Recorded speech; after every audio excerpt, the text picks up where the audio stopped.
Hello, this is CRP, aka Gonzalo Lira. How's it all going with you guys?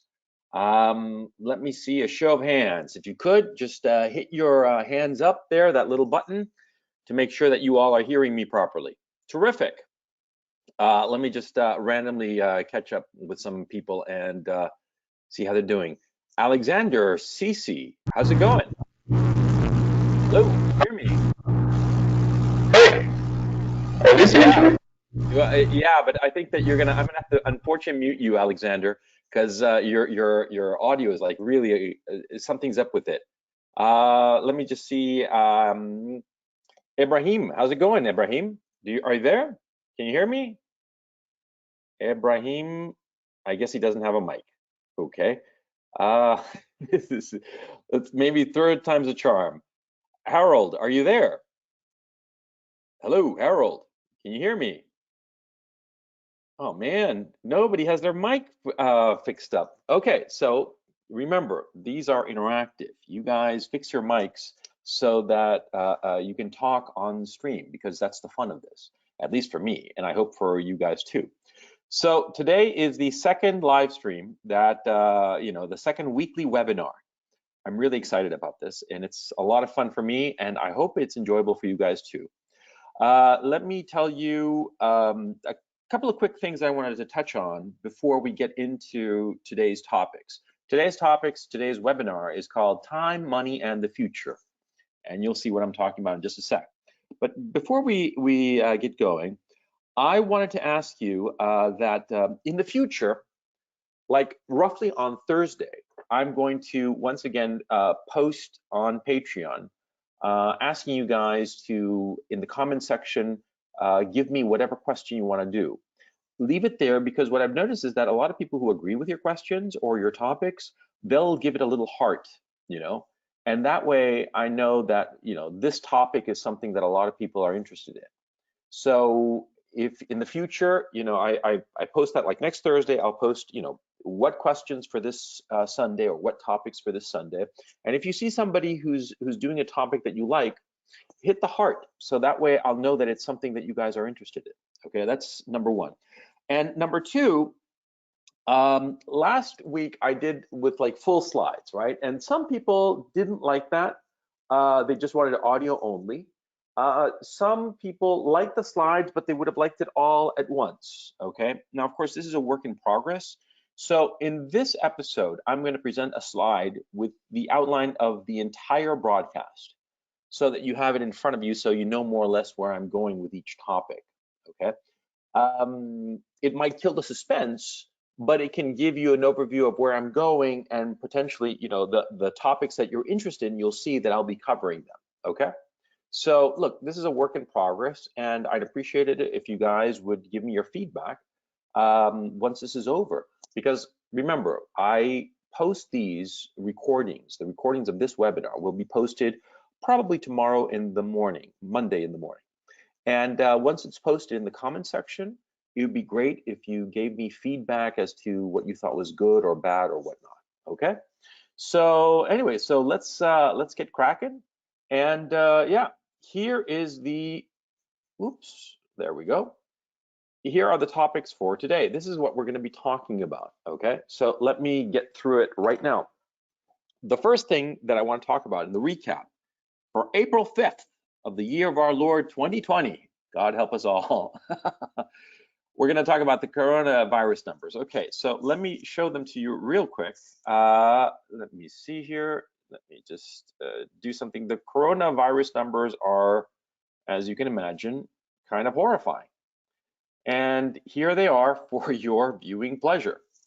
The coronavirus numbers worldwide are 1,226,000 cases, confirmed cases. The confirmed cases, I'm tending to think that they don't really matter because a lot of people have it, and they're not they're asymptomatic, or their symptoms are so mild that they don't think it's coronavirus, right? So the number of cases, I'm a bit indifferent to it, but the number of deaths, that's interesting here. Here we've got 66,000, okay? And the numbers in the United States are incredibly troubling. There are 312,000 confirmed cases and more to the point, 8,486 deaths. Now, this is the number that I'm really interested in. This one, total deaths.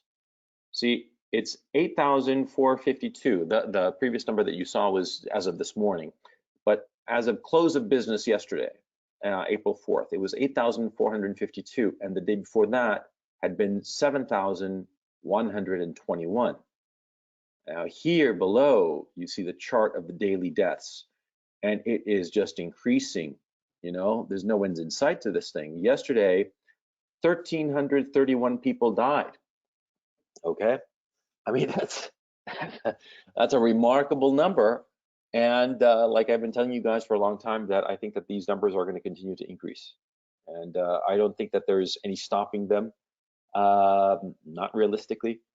And so, you know, we just have to grin and bear it, quite frankly, because this is going to burn through the whole population. That's my thinking. And all of this mass stuff, and well, we'll get to that in just a moment.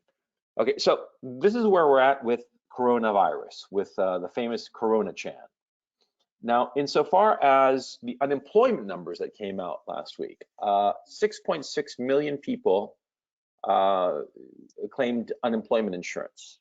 So in 2 weeks, we have roughly 10 million people have claimed unemployment. Now, the Bureau of Labor Statistics released its unemployment figures for the month of March, but do keep in mind the Bureau of Labor Statistics, the BLS, their numbers, the numbers that came out were absurd, because they said that the U3 unemployment, U3, that's the measure of full-time employment, that was at 4.5%, the unemployment rather. Now, of course, that makes no sense compared to what has happened over the last 4 weeks, but you got to keep in mind that the Bureau of Labor Statistics tends to focus at the beginning of the month with the beginning workers of the month. So the real numbers, the real unemployment figure, when the first Friday of May rolls around, which is when the Bureau of Labor Statistics is going to release its figures, that's going to be exceedingly troubling. I mean, if you tell me that it's going to be 20%, I'd be like, yeah, I can believe that, because we all know that the numbers of unemployed are just going through the roof, okay? Now, the lockdown, it seems at this point that it is indefinite. People keep saying, you know, they said in mid-March that, oh, by the end of March, you know, or maybe the first week of April, we'll see. Now April rolls around and they're like stretching it out to the end of April. I mean, look, like I've said before, and I've said countless times before, and I might be boring you already, but this thing is going to continue on through all of the summer, and at best, we'll go back to quote unquote normal life by Labor Day, at best, okay? But the political leadership will continue to stretch it out. They'll just keep on moving the goalpost. They have to. I mean, think of it from their point of view. If they were to go out on TV and say, my fellow citizens, we are going to be locked down for the whole summer, people would freak out. I mean, they'd have a complete meltdown. So if you notice, see, nobody's talking when this is going to end. And Trump, who's an exceptionally good politician, he loved to have people obsess about trivia, obsess about whatever trivia they can latch on to, the press in particular. The press has been just incredibly stupid. Like they're like very stupid dogs chasing, you know, the car tires instead of paying attention to what the car actually is. You see what I'm saying? You know, I'm not a very good metaphor, but I think you get the picture. The press, well, there's a reason that right now the press is the most unpopular institution in the United States. It's unsurprising. So yeah, it's going to keep on going like that they're not paying attention to the real issues. But you should be thinking to yourself that this lockdown is going to be indefinite, and you should be thinking to yourself that, how can I put it? However bad it is now, it's going to get worse. It's going to get worse because of inactivity. That's the reason. See, there is no demand because people are not doing anything, because people are locked at home. There are a few marginal businesses like, say, Netflix, right? Yeah, they're doing great guns, you know, all kinds of subscribers, but that's just one business, okay? The wider economy it's kaflooey, it's gone. And I will venture to argue that at this time, it is gone forever. Even if the economy were to restart tomorrow, even if on Monday morning, tomorrow morning, everybody just got up and went to work, they'd find, I mean, I'd say that roughly a quarter to a third of workers would not find their companies open anymore, their place of employment open anymore, okay? Because it's restaurants, retail, all these businesses, they're kaflooey. But we'll get to that in a moment. The first thing I wanted to focus on is time.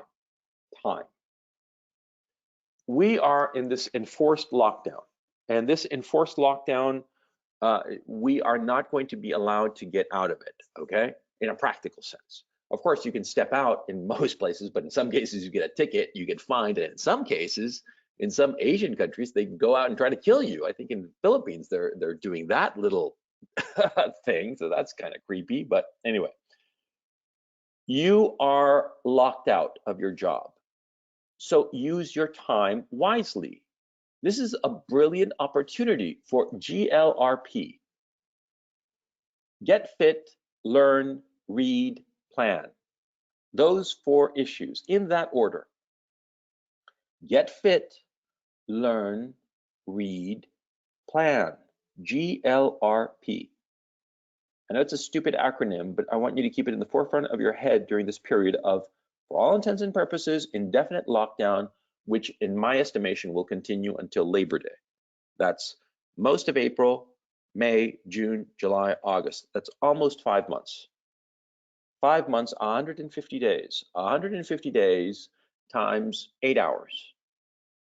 150 days times 8 hours, how much is that? That's what, 1,200 hours? Is my math serving me properly? Give me a show of hands if I'm doing it right. 1,200 hours, right? 1,200 hours. What can you do with 1,200 hours of your time? Think about it. Think of the opportunities that you could enjoy with that. I mean, first of all, you can get fit. Get fit in the sense of like not just working out, not just running or whatever, but also eating right. You're not going to restaurants anymore because there aren't any restaurants anymore, okay? For the most part. There's McDonald's and a few other places, but you have to cook your own food. You can start cooking healthy food. Huh? You can get into shape, lose the weight that you've always said that you wanted to. Well, now's the time. You can learn things. Learn things like, for instance, you can learn to play an instrument that you've always wanted to, learn a language that you've always wanted to, learn about some subjects that you've always wanted to explore but never had the time. You wanted to, but this came up, that came up, whatever came up. Now is the time. You can read whatever you want. And most books are available. You don't even have to get to Amazon to ship them to you. You can just download them into your tablet or your computer or your phone even. And read the books that you've always wanted to read. Read the books that you've been told all your life are so good, like 1984, like Animal Farm, like the Brothers Karamazov. You guys know that I'm a big Dostoevsky junkie, right? And I keep talking about Dostoevsky. Now's the time to do that. Now's the time to feed your brain. And finally, the issue of planning. See, most people say that they want to be independent, that they want to do this, that, the other. Most people talk about that, but the reality of life gets in the way. It's not always an issue of that they don't have the will. It's that sometimes their obligations prevent them. But now fate has given you the opportunity to really figure out what you want to do with your life and potentially change it in a positive direction. Perhaps the life you were living was shitty, but now you can change it around. You have the time to plan and figure that out. I'm directing this more to the younger people in my audience because I think that so many young people are sort of like caught up in the rat race and they figure that they have to do this, they have to go to college, then their first job, and this, that, the other. Well, here is this vacation where you can figure shit out, okay? And the beauty of this time is that for all intents and purposes, you do not have to pay rent. And this is a reality, and let's get into the issue of money. Okay. But before I go into that, I just want to, I really want to hammer home this issue. You have the chance to do anything with this time. Anything.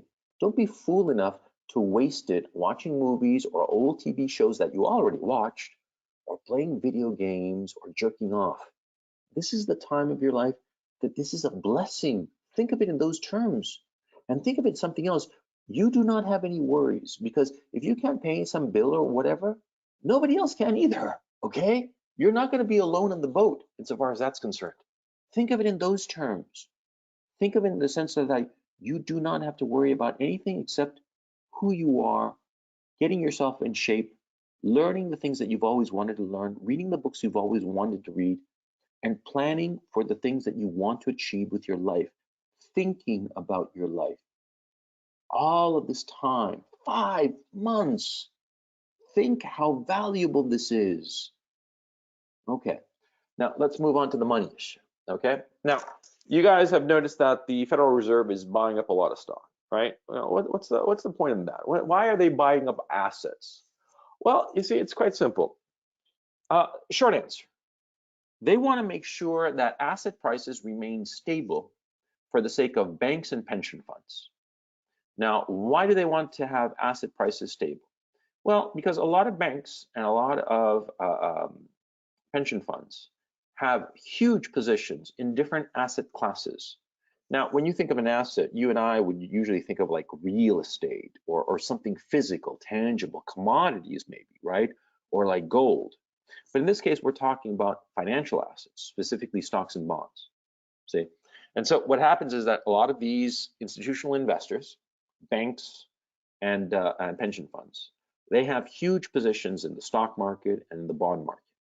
Now, the prices of these assets collapsing, or let me phrase it, the prices of these assets, stocks and bonds, has been inflating over the decades, right?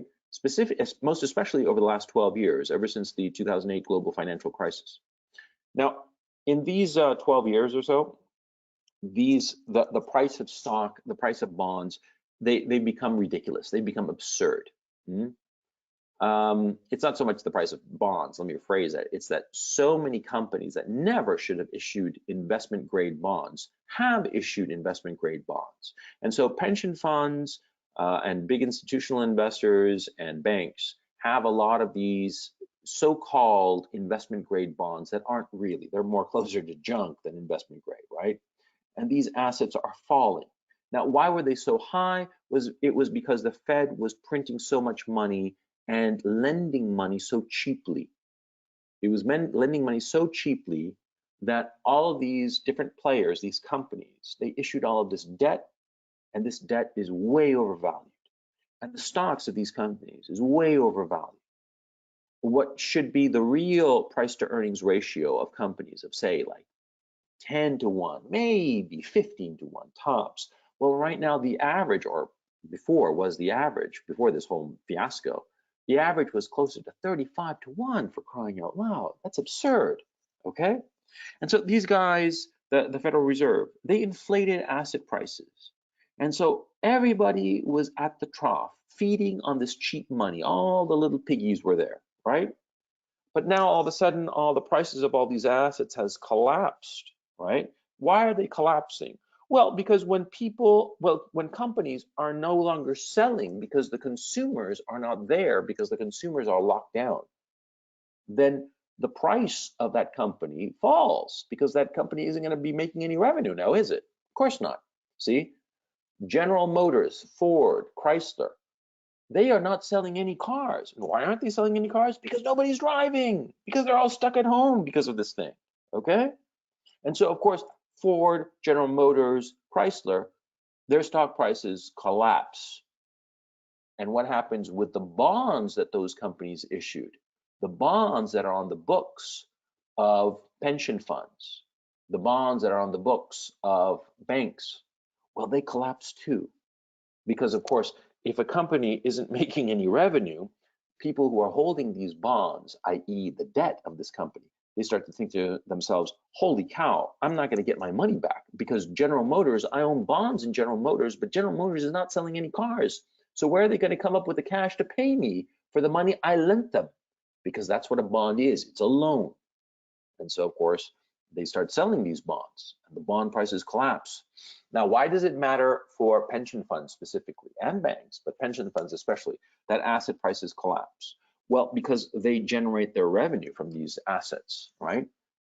It used to be that they generated the revenue from the dividend of the stock or the yield of the bond, but today, no. Today, they are basically hedge funds. They buy and sell stocks and bonds, and they make their money from the price differential. And so all of a sudden, with everything falling, they are only losing money.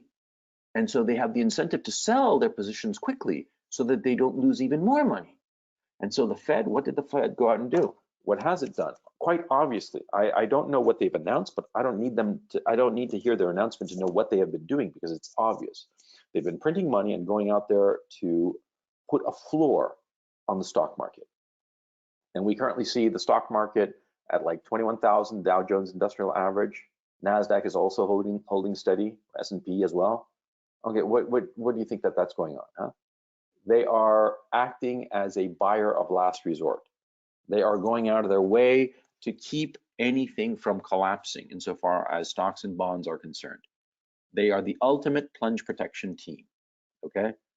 For those of you who don't know, a plunge protection team is, it was an informal group between the Treasury and the Federal Reserve back in 2008, and before the 2008 crisis.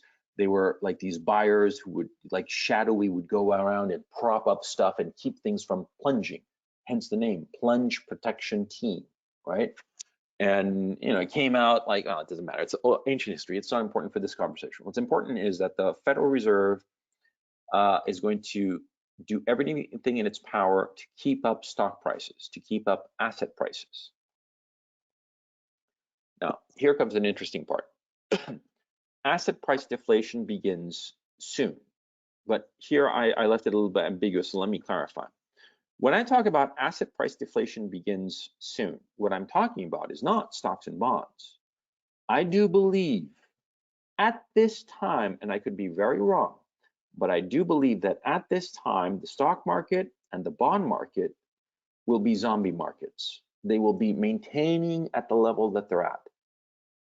And the Federal Reserve is going to be doing all kinds of magic tricks, financial magic tricks, to maintain this even keel, this quote unquote price stability. Because, of course, if they allow the stock market and the bond market to collapse, insurance companies go belly up, banks go belly up, the whole financial system goes belly up. They can't let that happen. They won't let that happen, okay? And so that particular asset class, stocks and bonds, financial assets, at this time, I'm thinking that we have seen the bottom. Yeah, I think that for the foreseeable future, and when I talk about the foreseeable future, I'm talking about the next 2 weeks, okay? Not more than that, because you can't even see beyond a week, quite frankly, with the shit that's going on, okay? I mean, back in the day, but a year ago, people would say the foreseeable future meant the next quarter or two. Now, I don't see the foreseeable future as more than a week or two, okay? So that caveat, you understand that caveat, right? Okay, for the time being, asset prices will maintain, financial assets, stocks and bonds will maintain at this level, okay? People are investors in particular, and I've talked to a lot of investors over this past week. It's been quite a ride for a lot of them. Most of them lost their shirt, and a lot of them aren't returning my call, because back in January, February especially, I talked to a whole bunch of people that I knew, and I told them about coronavirus and what might happen. I didn't think it would be this pandemic, but I did think that it would interrupt the supply chains and that the stock markets would have a huge correction. I made a huge fucking bet on that, and I came up a cropper. I told these guys, and now they're all pissed off at me. See, the truth about Cassandra, Cassandra, the Greek legend, she could see the future, and she told people about the future, and what happened to her? They hated her. Eventually, they executed her. Yeah, true story. Well, it's a legend, but you know what I'm saying.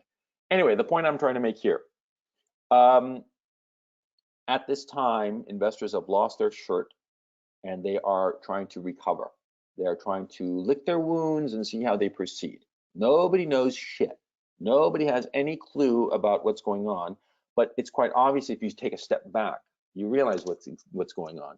The Federal Reserve is going to do everything in its power to maintain quote unquote price stability of assets, most especially stocks and bonds, because of the reasons I mentioned.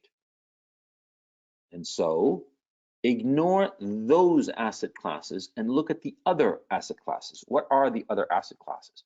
Well, they're principally real estate,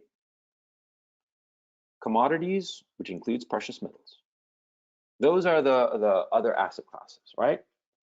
And so you have to ask yourself, what's going to happen to these asset classes? What's going to happen to property values? What's going to happen to commodities like foodstuffs, like oil, like gold, silver, platinum, okay? Okay, well, let's go with precious metals for the time being.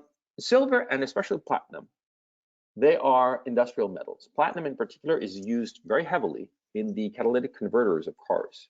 The catalytic converter, of course, is the mechanism by which there is the removal of a lot of pollution. It's necessary in modern cars. In fact, it's required. And so for industrial usage, platinum has been used rather extensively. And because of the collapse of the car market, the price of platinum has collapsed. It is what, like half, if not less, than the price of gold per ounce, when historically it was a lot more expensive than gold. But that's another story. But that's the reason, because there was a demand for platinum, for the use of platinum as an industrial metal.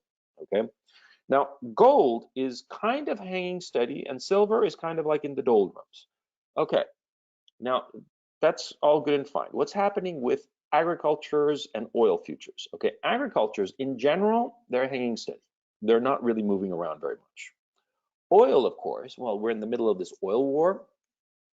And last week, Trump, let me backtrack a little bit. This oil war between Russia and Saudi Arabia, whereby they failed to reach an agreement and they both decided to open the spigots and produce as much oil as possible, because on the one hand, they failed to make an agreement, but on the other hand, they both have the incentive to destroy the US shale market. Okay, and so they opened up the spigot right at the worst possible moment, because they flooded the market with oil just when demand for oil collapsed. Demand for oil collapsed because nobody's driving and nobody's flying an airplane. Okay, so demand for oil has collapsed. Oil dropped at one point. I saw it. It was at 18 and change per barrel of West Texas Intermediate. Holy shit, right? And then last week, Trump tweeted out, I don't know what the fuck he tweeted out, but ultimately what happened was that this random tweet of our fearless leader made the oil prices jump by 25%, which is like, holy cow, right? One tweet made it go up 25%. But then you look at the number and it was actually just $5, which in the past, $5 was, not that big of a slide or a jump, right? And so far as the oil price is concerned, that shows the new reality. Oil prices are going to continue to remain low because there is no demand. That's the issue. Oil prices rise or fall because of demand, because the supply of oil has always been relatively well known. It's the demand that changes. And the demand, the last time there was a supply side shock was back in 1979, when the Shah's government in Iran was overthrown and the Ayatollahs took over. And during that revolution, coup d'etat, call it what you will, production of oil stopped in Iran. And Iran at that time was, percentage-wise, a bigger producer than it is now. And that shock hit the West hard. Okay, that was a supply side interruption of oil, and that led to a spike in the price of oil. But here we have a different problem. We have a collapse in demand. A collapse in demand because nobody's driving and nobody's flying. There's the same amount of oil being produced, but what happens if the demand falls? Well, the price of that good falls, right? Supply and demand, baby. So there's all this oil out there. It's going for chump change. It's going to continue to fall. If you tell me that in 2 months' time, the price of oil is hitting $10 a barrel, I would not be surprised. If you're a time traveler from a month from now and you tell me this, I would nod and say, yeah, that would be expected. Yeah, $10 a barrel for West Texas Intermediate. Yeah, that's fucking crazy, okay? That's world historical, okay? But we're living in those kinds of times, you know what I'm saying? Anyway, why am I bringing up the price of oil? the price of oil is going to mean that a lot of oil companies in the United States are going to go belly up.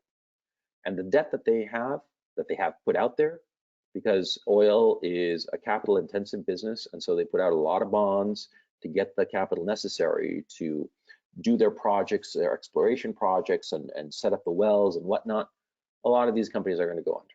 Okay, I mean, this is catastrophic for oil companies, for the bond market, for the whole thing. Okay, but understand the mechanics of where this is coming from. Now, real estate. I always tell you guys to listen to the words of the barons, the Rothschild. That old man said, buy when there's blood on the streets. And he was a wise son of a bitch. And he's dead right, okay? Real estate is gonna be where it's at. Because what's happening now is that people are holding on to their properties and they're not lowering the prices because they're hoping, their fingers crossed that, in a little while, things will turn around. And so prices of real estate have stopped going up, right? Because there's no real demand for property prices, but the prices have not lowered yet because the sellers are still hopeful. And after all, this has only gone on for a couple of weeks, okay? In a couple of months, it's gonna be a whole different story. You roll around in, say, September, it's gonna be a completely different story. And why is it gonna be completely different? Well, because you see, a lot of people have taken out mortgages on their loans, right? A lot of people bought their property, whatsoever that property might be, with a loan. You see, the problem we're having is that since there's no demand, no money is coming in to anybody, so they can't pay stuff. People can't pay their rent and people can't pay their mortgages. There is an estimate last week that figured that for April 1st, 30% of homeowners with a mortgage outstanding would not pay their mortgage because they don't have the cash to do so. Think of it, a third. Back in 2008, when people were freaking out over the mortgage-backed securities and the derivatives based on those mortgage-backed securities, right? The whole TARP program of $700 billion that was set up to salvage the mortgage-backed security market, right? It was premised on the almost impossible belief that 7% of mortgage holders would default. 7%. That was like the apocalypse for that market. 7%. And here is a reliable estimate from JP Morgan, no less than JP Morgan, saying that it could be as high as 30% for the 1st of April. Forget about the 1st of May, okay? This is catastrophic. It is catastrophic for people who are, for landlords, basically. I mean, this thing for landlords, for investors, this is a catastrophe, okay? And I want to do a quick parenthesis here to talk about the fact that there are a lot of people who say that that this was planned somehow. There are a lot of assholes in the world who do not understand shit from Shinola. And they're saying that this was all planned. It's all part of the plan, man. It's the New World Order, did it on purpose, man. They have us all on lockdown so that we'll be their slaves, and that's why they have us at home doing nothing and not producing anything. And therefore, all these fucking people who are supposed to run the New World Order, they're going broke. That's what's going on, man. Okay, so to think that the people who run the New World Order, quote unquote, did this on fucking purpose, you don't know what the fuck you're talking about. Every single fucking investor, everybody who is drawing an income based on rent is freaking the fuck out. I'll tell you right now, and I'll tell you guys because you're a small audience and you guys are like on Patreon, so I know that you guys are serious and you're not going to talk about this shit in some random corner on the internet. But I personally have quite a bit of properties, right? I have a property portfolio because it's a sensible thing to do. And every single one of my tenants is basically, hinted or outright told me that they're going to have problems making their payment for the 1st of May. Thank God that they were able to do the 1st of April, right? And yeah, sure, I've got like deposits from these people and whatnot, but come the 1st of May, I would be surprised if I get 20% of the expected income on the 1st of May from my real estate portfolio. I would count myself lucky to get 20%. Now, in my own case, I'm not particularly worried because I've always believed that the real estate is something that I don't want to be thinking about too much. So the real estate portfolio I have, I own outright. No mortgages, none of that shit. So it's financially less sophisticated, but it was done, I did it just so that I didn't have to think about it and worry about it, because that's the way I like to live my life, that I don't worry about shit. I don't wake up in the middle of the night, okay? And when you have a loan, you're always worried. I don't have any loans. Right now, the biggest expense that I own, the biggest liability I have at this time is I think I owe the gas bill for this month. And I haven't gotten around to hitting the little button on my phone to pay it off, right? So that's my biggest liability, and that's like what, 140 euros or some shit like that. You know, yeah, that's my biggest liability, okay? Because I personally do not believe in having outstanding loans for reasons that are personal. I'm not going to get into, but basically, when I was young, I got in trouble with loans, and I got the shit kicked out of me, and I had to ask hat in hand to some friends who were kind enough to lend me the money, that I just needed some cash to cover this hole that I was in. And after that, I never borrowed money. But okay, the point. See, people who are rentiers, not renters, rentiers, that is people who derive their income from rents, they're fucked, okay?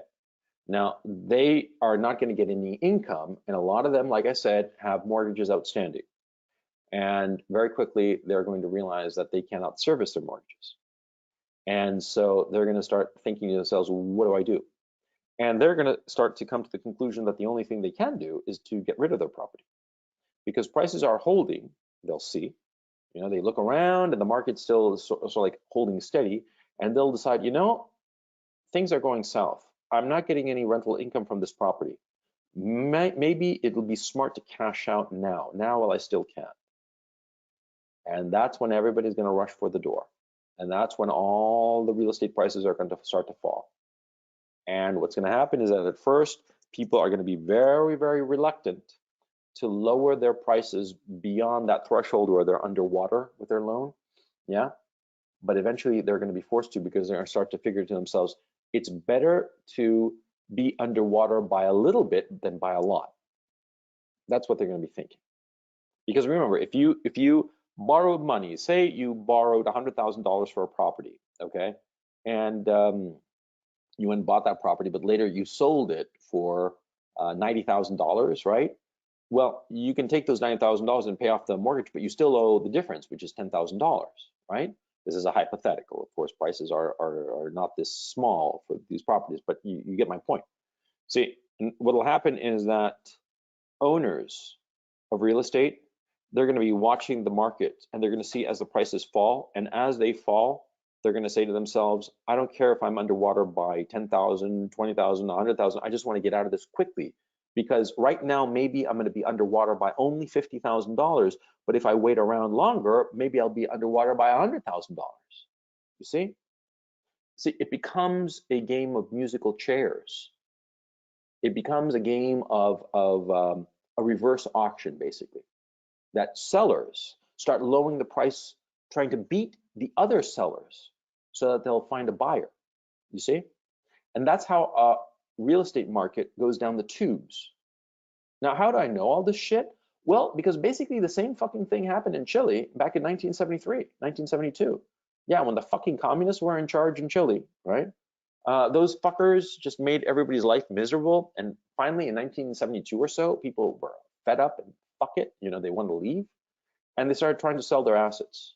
And as they tried to sell their assets, they found that everybody else was trying to sell their assets too, their real estate assets, okay? And they were willing to throw away very valuable property. I'll tell you, this is a true story. The husband of my mother's sister, that's how close, my uncle, right? He was an architecture student back in 72, 73, right? And he had this little MG 125, okay? This little piece of shit car, right? He was, you know, he's an architect, he's a student, college student, right? And the thing is, he had this car, and cars were considered very valuable, that they maintained their value very well. And he was offered a luxury apartment. I am not fucking kidding you. a luxury apartment for his car. Not fucking kidding you. It was a 100 square meter apartment. And he was offered that. They were so desperate to sell it that they would willingly trade the apartment for his car because they figured that with a car, they could drive off to Argentina. That's how desperate they were, okay? And more to the point, that's how far prices had fallen. And my uncle, you know, he kicks himself to this day and he keeps on telling the story because he didn't do it. Yeah, he didn't do it. He thought, oh no, I'm not gonna do it. My car is my car. You know, he's a fucking idiot. He was a college student. What the fuck did he know? He didn't know shit. And so he didn't do it. And so, you know, and now he has a story that he's been dining out on the story for years, but he keeps saying to himself that he was a fucking fool, that he should have sold the car for the apartment. Yeah, because he'd still have the apartment. Because that car now, it's in car heaven. It's rust and nothing, right? But that luxury apartment, still standing. Oh yeah, beautiful as ever. Yeah, and so that's the point. See, real estate prices in this kind of deflationary collapse, you're going to be able to get stuff for peanuts. Okay. Okay. So I've gone on long enough about this asset deflation stuff, but I think you get the point, right? So long as there's no demand, don't worry about agriculturals and don't worry about precious metals either. Precious metals are going to come into play in a little bit more. I'm going to talk about them more specifically, but focus on real estate. Keep your eye on the real estate market. And this leads to the next point. Where to invest? Nowhere. At this time, there's nothing to invest in. Nothing. Okay? Don't invest in fucking anything because there is nothing to invest in. Okay? Okay, you say to me, well, what if I go and like short the market? Good luck with that. You think that you're the first person who's thinking that now is the time to short the market? No. The time to short the market was, the fact of the matter is, and I hate to sound like an asshole bragging, but I'll be that asshole who brags. The time to short the market was in early February. That was the time to short the market when everybody was like hunky-dory and they were like, you know, bebopping along without a care in the world. That was the time to short the market. I shorted the market not because I thought that this shit was gonna go as big a south as it did. No, I shorted the market because I figured that with the shit going on in China, there'd be interruptions in the supply chain. And a lot of companies, especially tech companies, Apple and whatnot, would take a hit and the stock market would go down. But I thought it was going to take place in, you know, April, May, June even, right? I mean, I bought a whole, I sold a bunch of puts. The majority of my position was into early May, for crying out loud, right? That's how long I figured this thing would take. And I was thinking of just a supply chain interruption, not a fucking pandemic, end of the world, end of the global economy shit. No. Okay. So anyway, people are talking now about getting into short selling. No, don't do that. Don't do that because there's no reason to get into short selling now because everybody has the same idea. And so what's going to happen? You're going to have a short squeeze. For those of you who don't know what the short squeeze is, it's when people put out short positions. They figure that the price of a stock is or other asset is going to go down. And the thing is, see, they all sell at the same time. And what happens is that all of a sudden, because of this, the price goes up and they have to cover their position and they have to buy back all these stocks or bonds or other underlying asset that they sold short. And because of this buyback, the price shoots up even more and it becomes a self-reinforcing cycle and wipes out all the short sellers. We've been seeing that in the market constantly over the last 2 weeks, constantly. Don't do anything. Now is not the time to invest because nobody knows where this is going. That's the key point. The things I'm telling you now, I can tell you that, oh, it looks like this, it looks like that, but nobody really knows what's going to happen. Like I said before, for me, you know, the long term is a week away because I have no idea what's going to happen beyond that. It's a fog. Nobody knows anything. So when you don't know what is going on, you don't invest in anything. You just sit tight. Take it easy. You know, don't let the money in your pocket burn a hole in it. Yeah, it's because the shit is not on fire now, is it? No, of course not. Okay, leave it there. You've got cash. Don't buy anything at this time unless you're absolutely positively sure that you know exactly how you're going to get your money out of this deal or out of this investment or whatever it is that you're thinking of getting into, okay? I mean, I just want to be as explicit as possible because nobody fucking knows. Okay, so now we come on to the next issue, which is precious metals.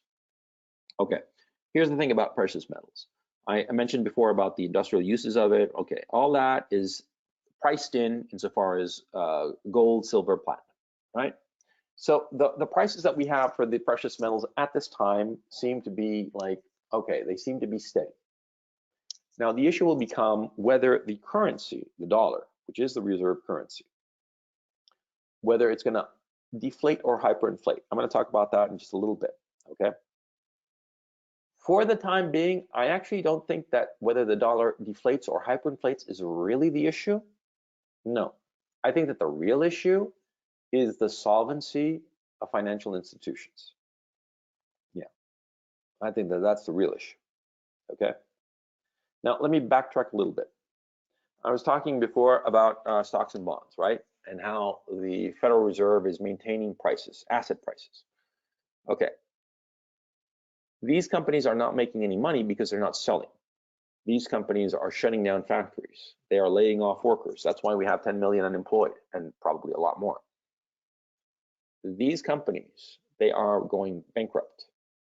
A bankrupt company, how much is their stock worth? It's worth zero because they're bankrupt, because they are no longer functioning entities. This is going to happen with a lot of companies, okay? A lot of companies that were always around for decades, in some cases centuries even, they're going to go belly up, okay? Simple as that.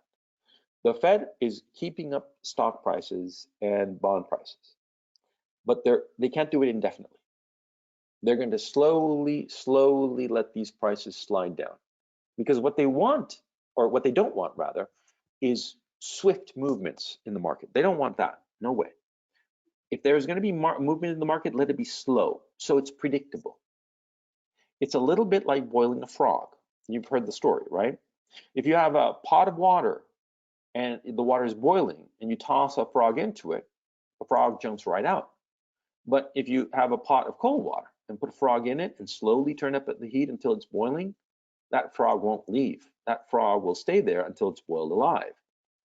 The Fed wants to slowly deflate everything and let the prices fall because it cannot keep up the prices of everything. It's not Superman, okay?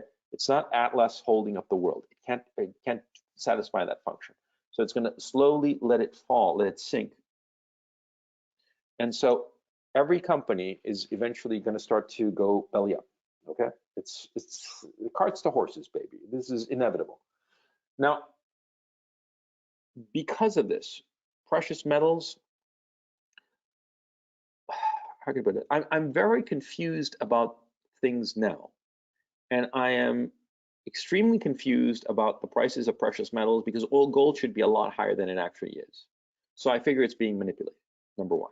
Because if it weren't being manipulated, it would be a lot higher. If it weren't being manipulated, if it were a lot higher, I would have gotten into it in a big way, me personally.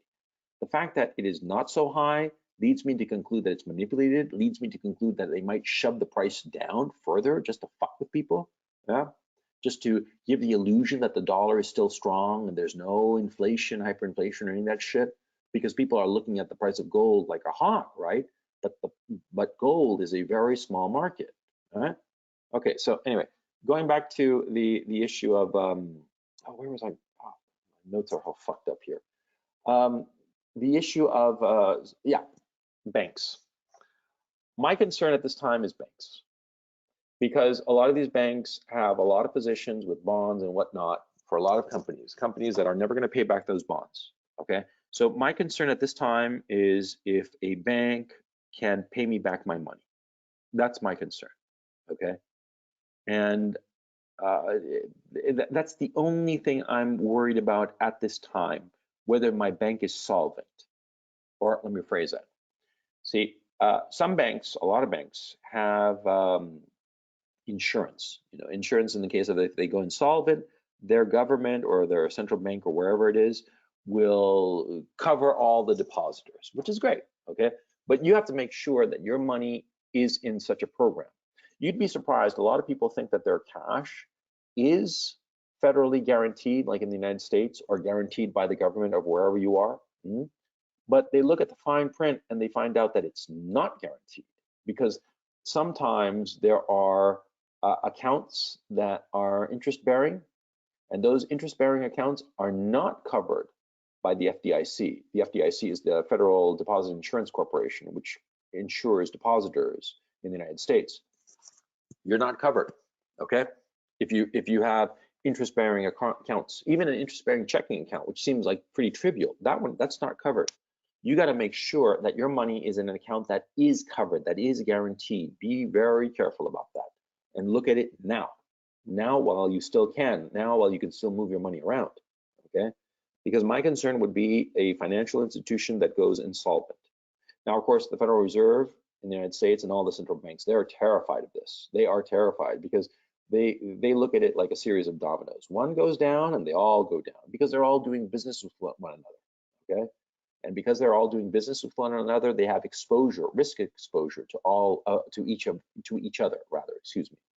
And so because of that, the Federal Reserve has been putting out swap lines to all the central banks around the world. Swap lines are basically facilities whereby a foreign central bank can put assets as collateral with the Federal Reserve, and the Federal Reserve lends it dollars, lots of dollars, as many as they need, okay? And the Federal Reserve can determine that, XYZ central bank, wherever, they don't need to put up collateral. So it's basically a free loan, no collateral, no guarantee, just to make sure there is enough dollars in that central bank to cover any dollar requirements, okay? Because they don't want the dollar markets to freeze up, because if they freeze up, then again, the whole financial system collapses. I mean, this is 2008, but like cubed, okay? This shit is far worse than 2008. This is orders of magnitude greater. And so the issue becomes, you want to pay attention to your bank or banks, and it's smart to have multiple accounts in multiple banks so that, if one goes tits up, the others, you might be able to save your money from the others, you know what I'm saying? And I personally, I can't tell you what to do. I'm not telling you what to invest in or anything like that, but I personally have a bit of it in cash. In cash, I mean like in physical cash, right? Just in case, okay? Not a lot, but just enough. Because, yeah, I'm fucking scared. I'm really fucking scared. And finally, the issue of precious metals. Okay. Well, I'll tell you, what the fuck. You're just like my guys, so I'll tell you the truth. I'm thinking of getting into precious metals in a big way. Yeah. I've already made inquiries, and I've already set up like a test run to get a little bit, not a hell of a lot, mostly silver. Because, like I said, gold scares me the way it's being manipulated. I figure that silver will be a more accurate, will reflect its true value more accurately than gold.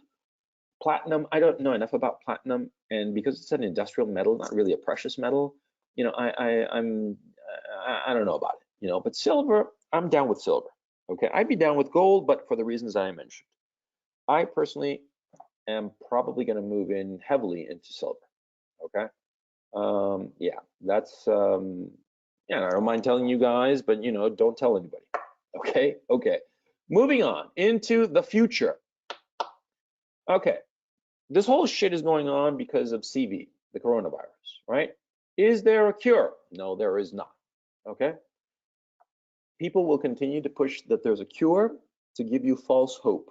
Okay, because a populace that has false hope is more docile, because they figure that a populace that has hope, I mean, think of it, if you don't have any hope, if you're, zero hope, then you become desperate and you're like, what the fuck, why not? Let's do this, let's riot, let's do whatever the fuck, because you have no hope, right? But if you have a little bit of hope, you're gonna toe the line. That's what they're figuring, okay? They figure you're gonna toe the line and be a good little boy, a good little citizen, and do what you are told. And that's what they're banking on, okay? So you, they're going to keep on selling you this bullshit that there's a cure, that this malaria medication cures it. Look, correlation is not causality. Okay, a lot of people are saying, "Ooh, I took this treatment with malaria drug and I got cured." Yeah, well, would you have gotten cured anyway without the malaria drug? Huh? Riddle me this, Batman. There's no any kind of scientific proof that the person would not have gotten cured anyway without the malaria drug. See, that's the bottom line issue. Okay, so yeah, I mean, anecdotally, this guy, the other guy, fuck that. There's no clear evidence that it cures you. You know, I'm sick as a dog, and then I drink a glass of Coca-Cola, and then I get better. Does that mean that the Coke cured my disease or whatever it was? Huh? No, of course not. Nobody in their right mind would say that. It's the same problem with these anti-vaxxers, because I'm pro-vaccine. I mean, I'm anti-vaccine coronavirus, very anti, and I'm gonna get into that in just a second, but I'm very pro-vaccine for children, like rubella, measles, mumps, diphtheria. I'm totally in favor of those because they are shown to actually work. But the problem is that, see, a lot of times the kids get those injections for those vaccines at approximately the same time that they start showing symptoms of autism. They happen roughly at the same time, but they are not caused one by the other, okay? Autism is not a result of fucking vaccines. That's just fucking stupid. It just so happens that children who are autistic start to show evidently symptoms of their autism at roughly the same time that they get injected with these vaccines, okay? Again, it's the Coca-Cola when I'm sick problem, you know? Did the Coca cause me to get better? No. Did the vaccines cause people to have autism? No. But people are stupid, okay? And that's what's going on with this cure shit. When this, when the malaria drug shit, you know, it's gonna fade out in a couple of weeks, right? And there'll be some other drug, some other treatment, some other whatever the fuck that's gonna cure them. And they're gonna say that this is the bee's knees insofar as cures and whatnot, and we should have hope. This is the one that'll cure it. And, you know, it'll be the same story, and they'll go through the cycle like, you know, 3-4 times. Yeah, it'll probably be like every month there'll be a new drug of the month. You know, some whatever. I mean, it doesn't matter what it is. Okay, and yeah, that's how it's going to be. Now, vaccine. This has me real fucking worried because that pig, Bill Gates, he's a fucking pig. He's a money-hungry whore. Yeah, he's talking about vaccines, and he's talking about how people should get a certificate that they've gotten a vaccine. Fuck that. Fuck that. Okay. Number one, a vaccine takes, you know, between 18 and 30 months to develop for anything. It's not a simple process. Why? Because the side effects. You got to test people for a long goddamn fucking time to make sure that the side effects are not worse than the fucking disease, obviously. Okay. I mean, there have been cases, lots of cases, where medicines that seem to be perfectly fine and, you know, were just aces, right, turned out to have horrifying side effects. Yeah, like Thorazine. Look that up. Yeah, no, not Thorazine. Is it Thorazine? The one that had the babies, the women who are pregnant have these horribly deformed children. Yeah, see, during the 1950s, it was horrifying. This shit happens all the time. That's the most famous case. It happens all the fucking time, right? So any vaccine is going to take, you know, 18 to 30 months to properly vet to make sure that it doesn't cause worse damage than it cures. Okay, so number one, there's that problem. Number two, see, this virus is burning through the whole world. Nobody's talking about the R0 figure anymore. Remember they were talking about the R0 figure? The R0 figure is the transmissibility of a disease. If you have R0 over 1, I mean, R0 means basically, you see, if you have a disease that has an R0 2, that means that if a person is carrying a sickness, they will transmit it to 2 people. If an R0 is 10, that means that the person carrying the disease will transmit it to 10 other people. If an R0 is below 1, that means that that person, that individual, will transmit to a fraction of a single person. Ergo, the disease will slowly decline, right? Insofar as coronavirus, do you hear them talk about the R0 figure? No, because what? Because it's astronomical, and you know, doesn't matter anymore. This shit is going to burn through the whole species. And this is not the first time that this has happened. In point of fact, human beings have been relentlessly attacked by viruses since the dawn of the species. Okay? And what will happen is that, you know, some people are going to live. The vast majority of people are going to survive this shit, right? but a minority will die. And this is tragic for them and for their families. I'm not minimizing that at all. But what I am saying is that, see, there is nothing to stop this. The idea of putting a vaccine, what's the point of making a vaccine? To get money. That's what it's all about. These fuckers want to make money off this disease, because of course this vaccine, it's not going to be like a one shot like with rubella or diphtheria or whatnot, where you take it once or maybe a couple of times because it's a treatment, like 3 shots for pennies and you're done. No. These fuckers, what they want to do is have it be like a once a year thing where you pay $50 a shot. That's what they want. These cocksucking faggots, these money grubbing whores, that's what they want, to make more money. Okay. And Bill Gates, what's he basically saying? He's basically saying that people will have these certificates that they've been vaccinating.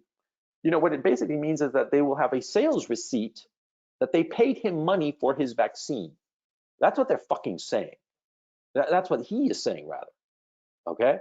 He's saying that only people with this certificate should be allowed to get on airplanes or go to rock concerts or the movie theaters. That's what he's fucking saying.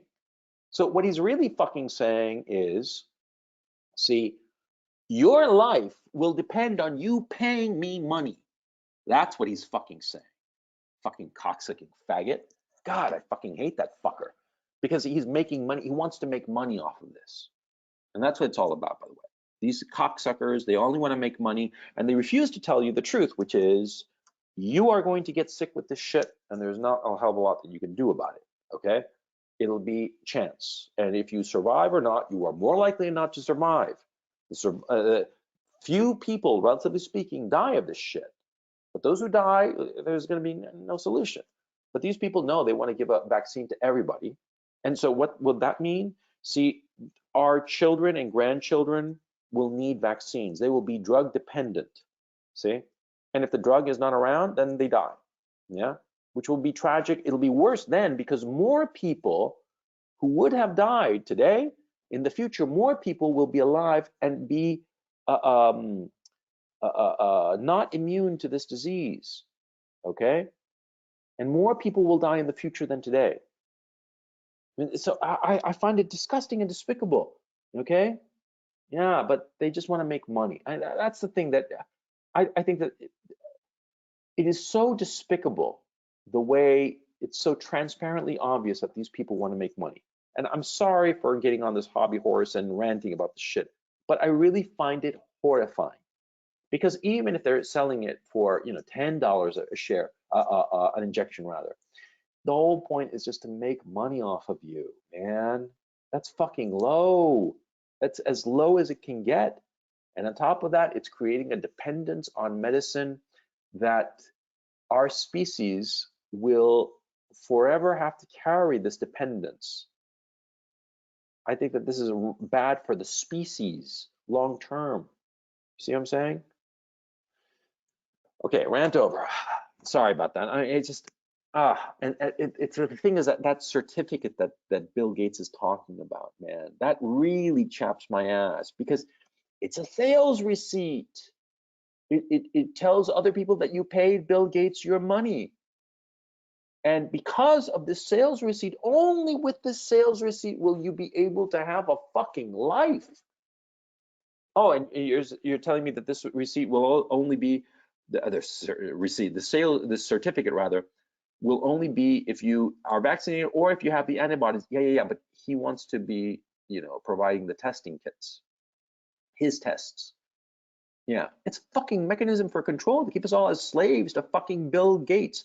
Bill and Melinda Gates, your future overlords. Fuck you very much. No. Fuck that. Sorry, I'm sorry. It really it touches a nerve with me, obviously, as you can tell, because I know what this fucker is thinking. I know what this fucker is thinking. It's so transparently obvious. It's a mechanism to make money and to control people, the whole fucking world. That's what the fucker is aiming for. Yeah, Microsoft wasn't good enough for him. Yeah, remember Microsoft?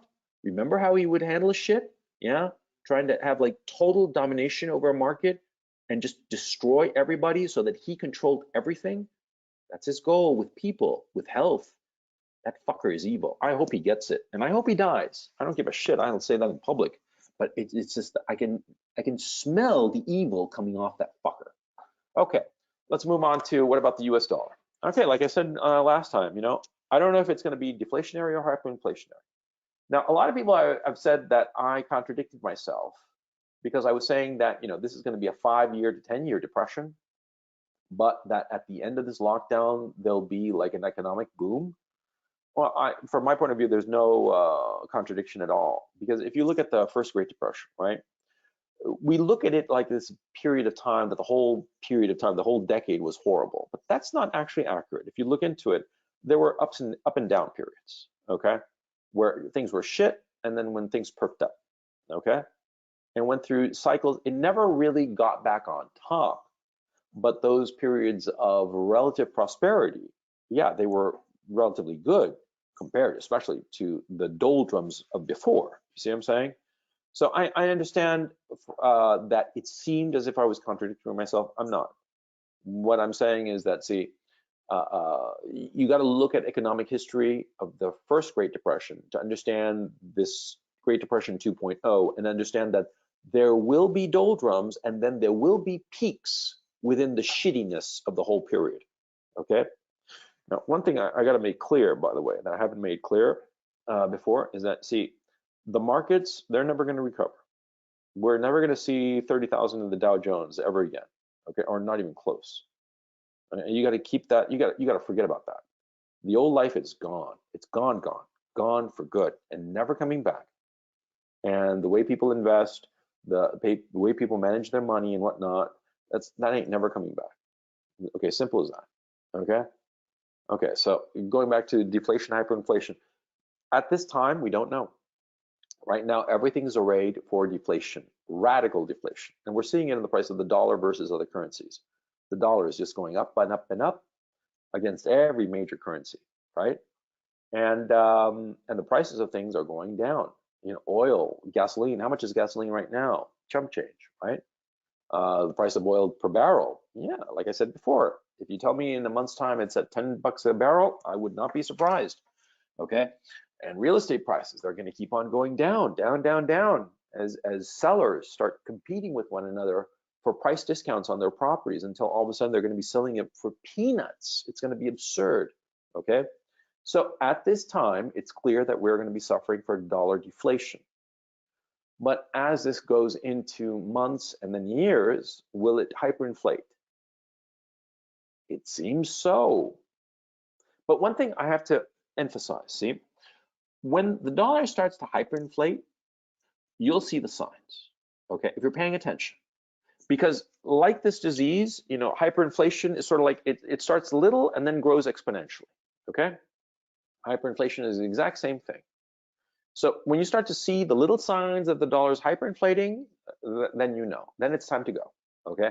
And what will be the signs that it's hyperinflating? Commodity prices. That's the easy one. Just look at commodity prices. If they start shooting the moon and there's no real reason for it, then you know, okay? Especially with this collapse in demand, if any commodity, agricultural, industrial, but especially agricultural, I would say, if the agricultural commodities start shooting the moon insofar as prices are concerned, then you know hyperinflation is the way. Yeah, so pay attention to wheat futures. That's where you have to keep your eye on. You want to be looking at agricultural futures, wheat in particular, because wheat is a staple for bread, of course. And if the prices are within a range, within a historical band, then don't worry about it. Then, you know, deflation is going to continue. But when it starts to crop up, when it starts to go up, and it's not a clear reason for it, okay? I'm thinking, hang on. Well, actually, now that I think about it, if the price of wheat starts to go up for no clear reason, that's, you know, starts of hyperinflation. That's when you get out of Dodge, you get out of the dollar. Yeah, that's what I am going to do, okay? If there is an event that causes wheat to go up, say that there's a failed harvest, say, of wheat or corn or whatever, okay, agricultural, food supply, and there is a spike in a price Notice if the spike in that commodity price, say it's corn, say that there's a failed crop harvest, just for the sake of argument. And corn, of course, spikes up in price because if there's a failed harvest, there's less supply, therefore the price goes up. So there's a spike in corn prices. If the other agriculturals don't spike in sympathy, a spike as radically as corn, right? Okay, because they will spike in sympathy, that's normal, because people will say that, oh, if they're not buying corn, then they're going to buy the other staples, and so those other staples will go up in price because there'll be more demand for those staples, right? But and so those prices will also perk up, but not as much as corn in this hypothetical. But if the others spike up as much percentage-wise as corn does, then you know. You see what I'm saying? You got to keep an eye on shit, okay? And the things that right now are actually price sensitive to the upside are agriculturals. Because think about it. What are people buying right now? Are they buying oil? No, they're not. Are they buying cars? No, they're not. Are they buying real estate? No, they're not. Are they buying food? Fucking A, they need food. So that's the only thing that right now is price sensitive. Focus on that. And ignore the noise of all the money that the Fed is dumping into the markets. Because that's not really inflation. That's just maintaining asset prices up, okay? Inflation, you're gonna see it right there in something as trivial and quotidian as corn and wheat prices, corn and wheat futures. Look at that, okay? Okay, next point. Will the dollar end the reserve currency status? Not really, okay? A lot of people are talking about this like MMT guys, they're bumfuck morons.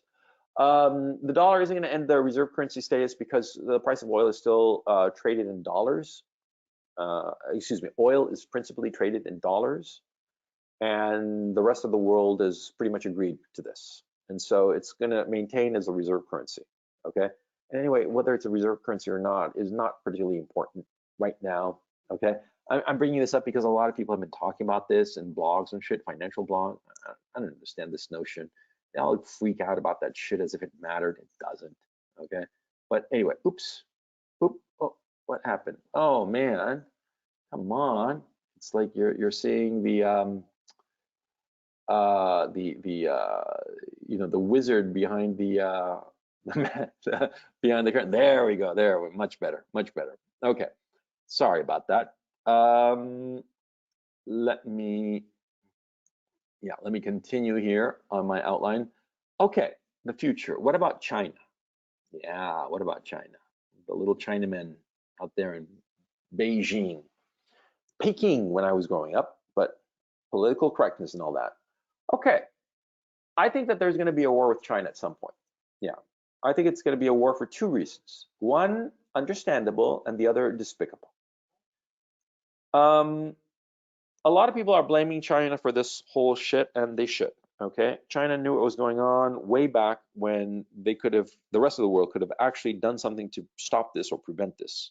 Okay, but they didn't, and so here we are. Okay, now on top of that, the Chinese are going on this humanitarian offensive, and it's blowing up in their face. They are sending masks to other countries, and the masks are used. They're sending ventilators to people, and the ventilators don't work. You know, they're sending test kits, you know, and the test kits don't work. And people are like, fuck these fucking Chinese, man. Fuck them. And so there's going to be this issue of revenge, basically. Okay, and so a lot of people are going to be talking about war with China as revenge for putting us into the ditch, right? That is understandable. It's certainly not noble, but it's understandable because people, you know, they want to lash out when they feel that they have been injured.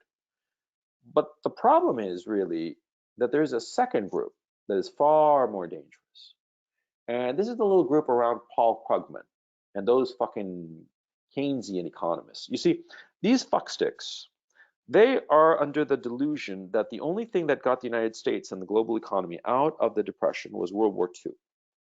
That the demand created by World War II for war material, led to the US economy restarting and really growing. And so these fuckers, since at least 2010s, when I've been following them, have been lobbying for a war. Yeah, you heard right. these fuckers, Paul Krugman most especially, has been lobbying for a war since at least 2010. I can point to articles specifically where he's been saying he is very clever about how he argues. He throws the stone but hides his hand. See, because he basically argues that World War II saved the American economy from the Depression, and he structures his argument in such a way that you, as the reader, inevitably bring the inference that another big war would save the American economy again. He does this consistently. He's an evil fuck, okay? Because that's his goal. Before, he was talking about a war with Iran, okay? But now with China, yeah, they'll just change the enemy and settle on China. And yeah, they'll be clamoring, lobbying for a war with China so that they can make more money. Yeah. Then they'll claim that it's to restart the economy and shit like that. Yeah. There's one big difference, of course. See, going to war with the Nazis, yeah, you had tanks and battleships and crap like that, right? But now we got nukes and we've got intercontinental ballistic missiles. The Chinese certainly have some, a bunch of them, in fact. Okay. They can put one of those ICBMs right on top of the Washington Monument. No problem. Okay. And that ICBM, that intercontinental ballistic missile, will have, you know, a dozen warheads independently targeted, a couple to hit Washington, a couple to hit New York, a couple to hit Boston. I mean, yeah, Boston. Yeah, yeah, they can do that easily. Okay. Going to war with the Chinese, it's not going to be a fucking walk in the park. It'll be a fucking disaster. But you watch. Yeah, you watch. In 6 months, they're going to start talking about this shit, seriously talking about it. There's going to be a whole roar for war. And you know what the first sign is going to be that this is going to happen? The first sign that the US starts some military exercise, some naval exercise with Taiwan. That's when you know it's coming. That's when you know that these fuckers have made up their minds that they want to go to war. In that case, if I were you, I'd get away from any major city. Because what the Chinese will do is they'll nuke a city. They don't give a fuck. Yeah. They do not give a fuck. Remember, in my own case, I've from 2 different sources, I've gained the information that the Chinese probably lost somewhere between 12 and 18 million people over this thing. Okay. For those of you joining in late, I'll tell you. See, back in 2015 and 16, I worked on a solar energy project. And this solar energy project was sold to the Chinese for a boatload of cash. I did very well, thank you very much. But I wound up having a few Chinese contacts. And a couple of these guys, nice fellows, sharp, smart customers. You know, after the deal was done and I'm out of the picture, you know, we kept in touch, right? And one of these fellows, we got in touch, we had a long conversation. And the word in China among the educated is that something like 12 million people died or have died so far in China.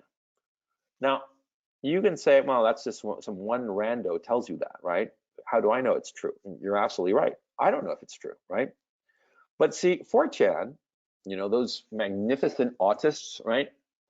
4chan found data on China Mobile, the phone company, and they saw that the Chinese lost China Mobile rather, lost 8.7 million customers in the months of February and March, right? Or excuse me, January and February. 8.7 million customers, one company, one of the 3. And they'd never lost customers before. Every month, every single month, they'd grown their customer base. Every single month since its inception.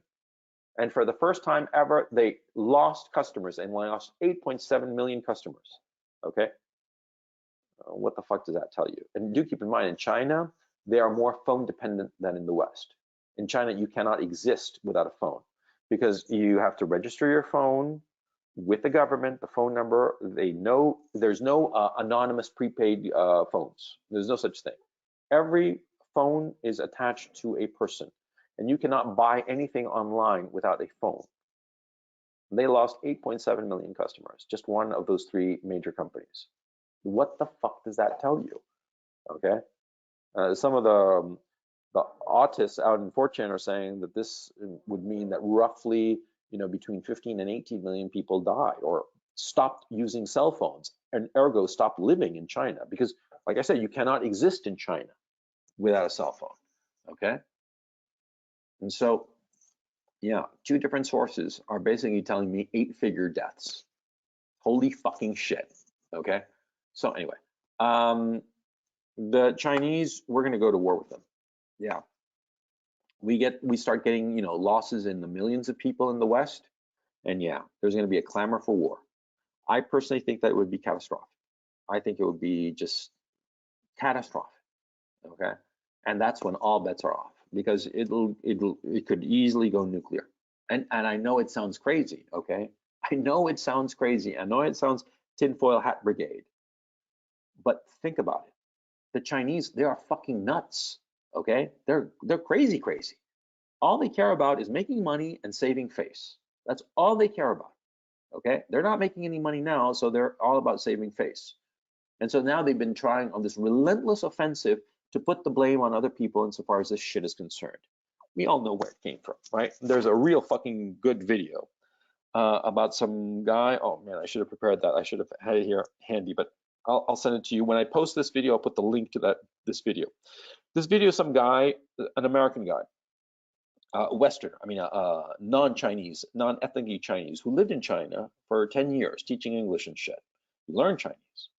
And he laid out a video that's non-conspiracy theory using publicly available information.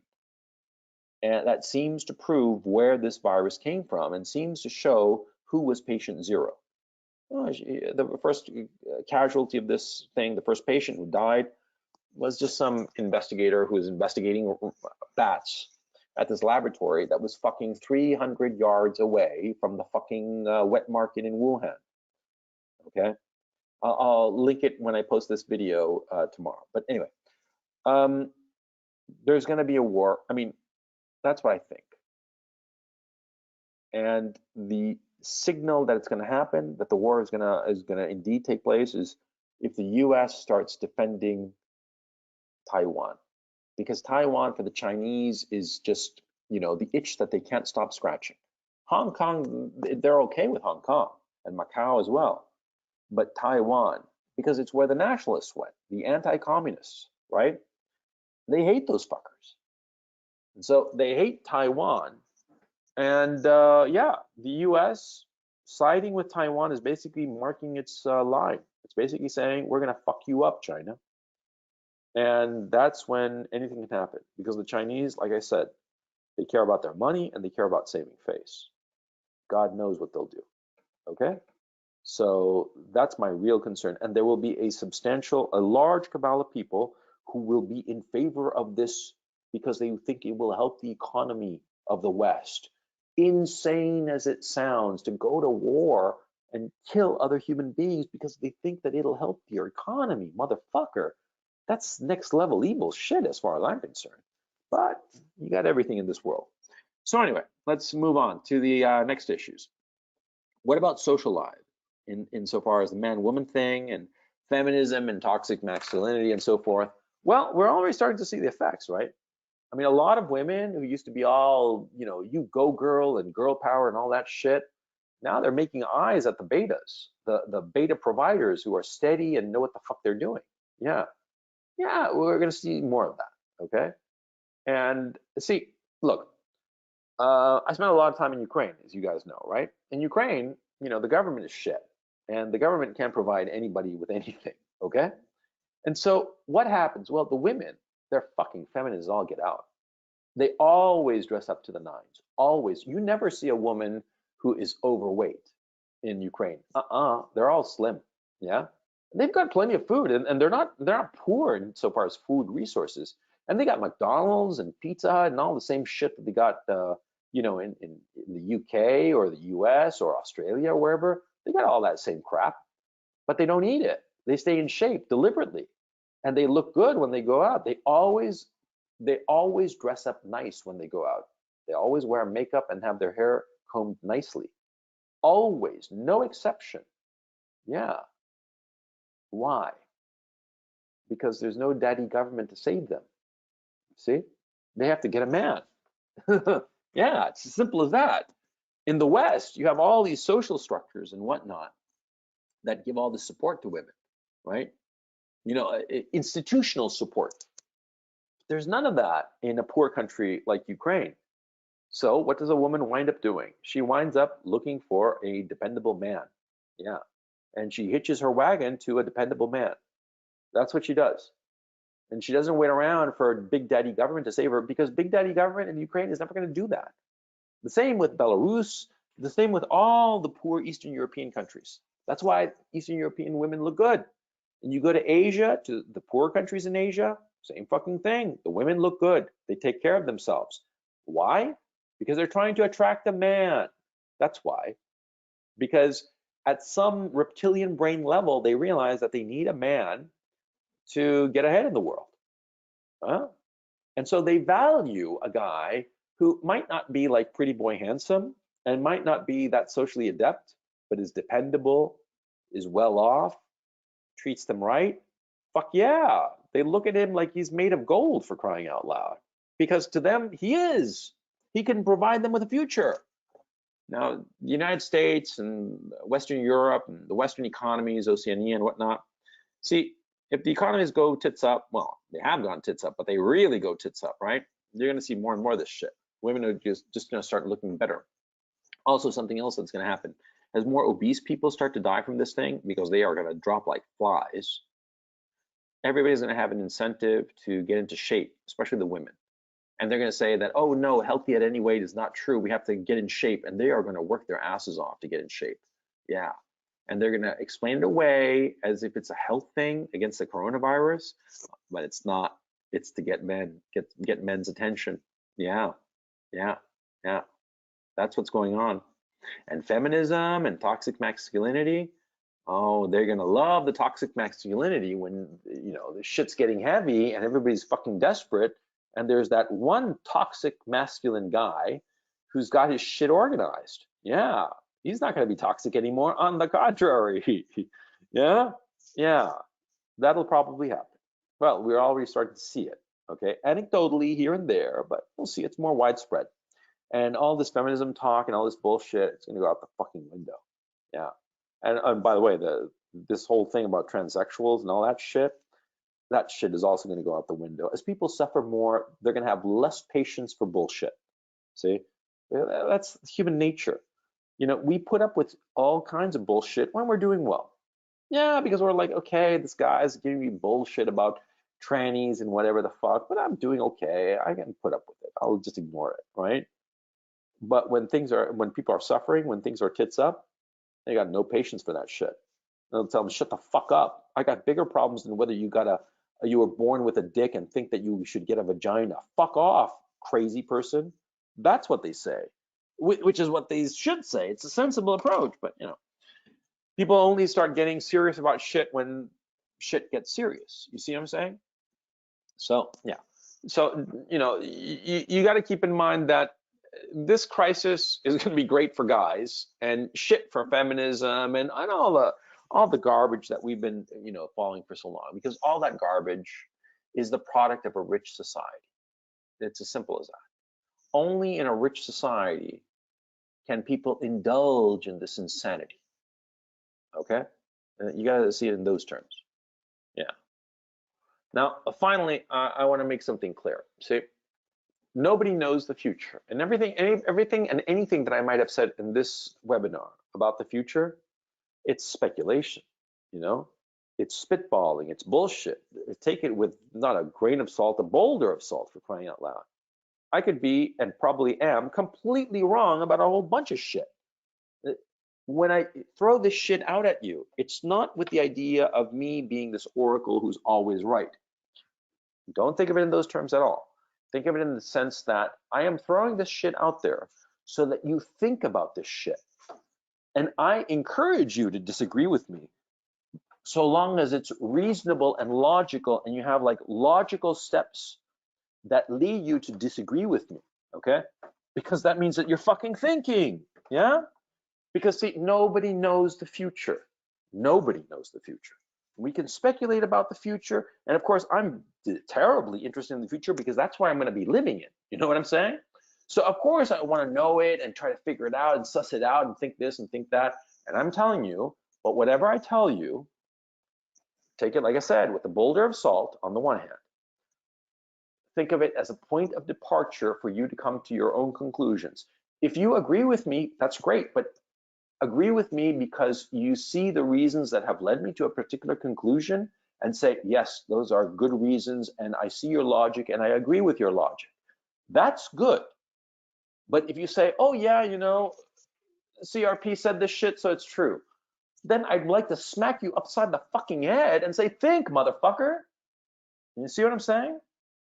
I much prefer you to disagree because you have strong ideas and a strong logical argument to disagree with me than to agree with me just because, you know, you think I'm a great guy. Okay? Don't fall into that trap with anybody. Okay? Not just me.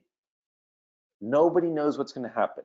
So the smart thing now is to just be patient, to be chill, to just wait for the future to come. Because in a realistic sense, there is absolutely nothing that we can do that will change what's going to happen. There are too many forces at play. Too much is going on. Nobody has any fucking idea. And anybody who starts saying that it's all part of some New World Order plan, he's just smoking something very powerful. I mean, it's not pot. He's smoking PCP, for crying out loud. Because it's not the New World Order who's doing this shit. They are as freaked out as anybody about this shit, okay? Nobody knows what's going on. And so you just have to wait and see what the future brings. Okay? Okay. So there's the end of my presentation. And so here I'm going to start talking to you guys and just taking questions while I make myself a cup of coffee. So hang on a second while I do something real quick. Let me just hang on. I can't actually talk and do this at the same time. So hang on. There we go. There we go. Ah, black gold. Yes. Arabica coffee. Thank the genius who invented this, you know. Okay.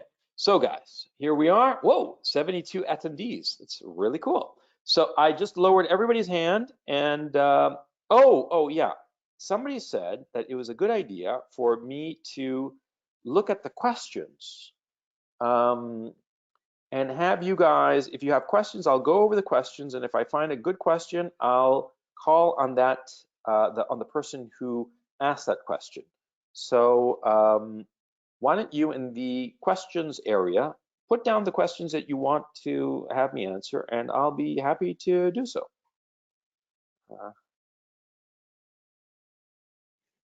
Deadpool.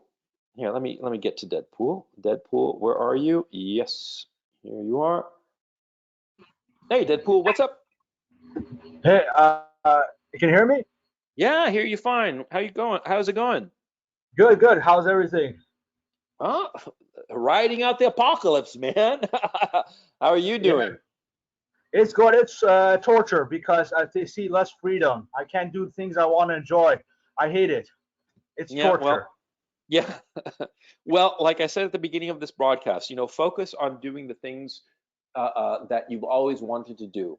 Get in shape, learn something that you want to, like a language or a musical instrument, read, and plan for the future. Yeah, and keep your eyes open. But yeah, GL, what did I put it there? It's right there on the thing. GLRP, get fit, learn, read, and plan. Yeah. So anyway, what's your question? I read your question here, but I want you to ask it. Okay, so you tell us just wait and see what happens. But I was reading a book. That says they suggest to invest in the to think as a long-term investor and do dollar cost averaging and being consistent. Okay, So like, you throw that out the window. Throw that out the window. really? Okay. Yes, because any investment rule at this time means absolutely zero, because we are in a time. This is unprecedented. Okay. This is beyond anything. No book has planned for this shit. Okay.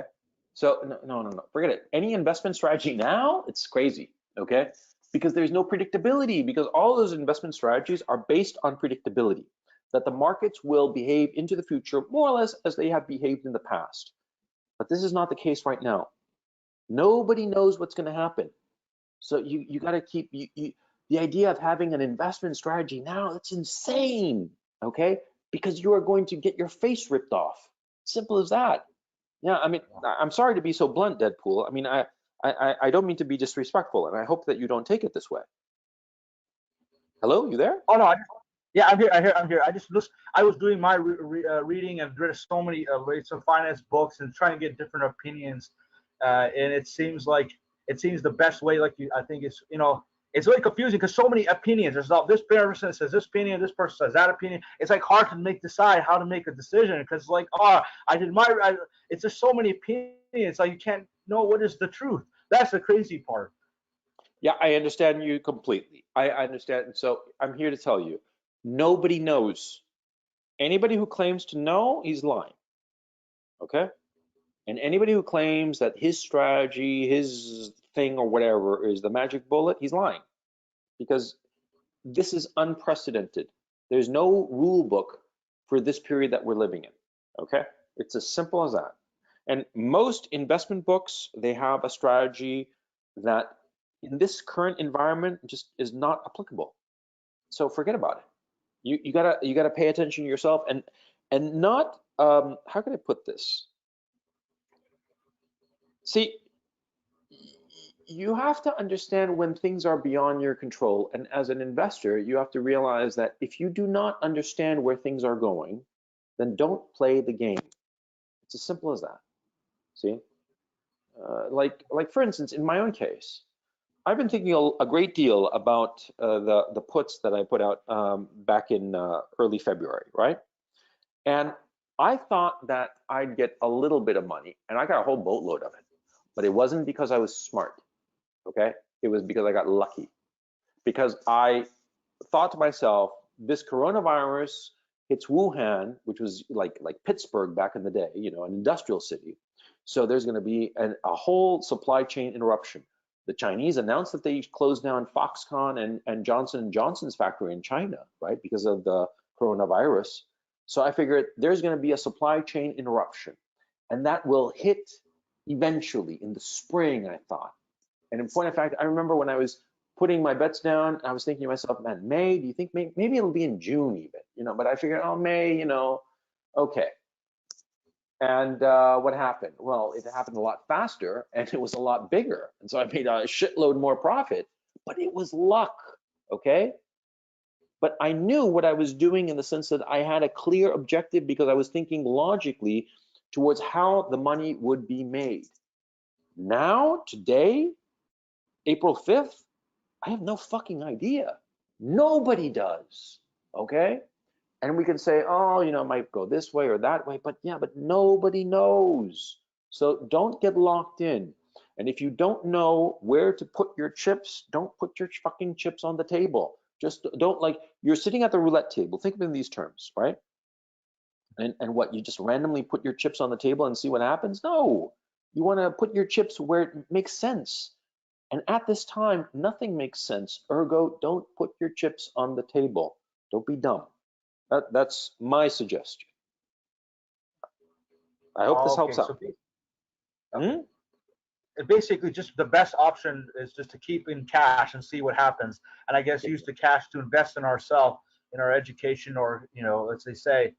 Yeah, but don't go. There was some fucking tweet of some asshole saying that everybody should go to graduate school. Fuck that. That's absurd. Oh, no. See? Universities are freaking out. And by the way, this is true. The universities are waiving GRE requirements for a whole bunch of degrees because they're trying to encourage students to pay their outrageous tuition fees, but have online courses, right? To keep themselves financially afloat. It's a money suck. I mean, it proves again that the higher education system in the West is just despicable. Okay, but that's what's going on.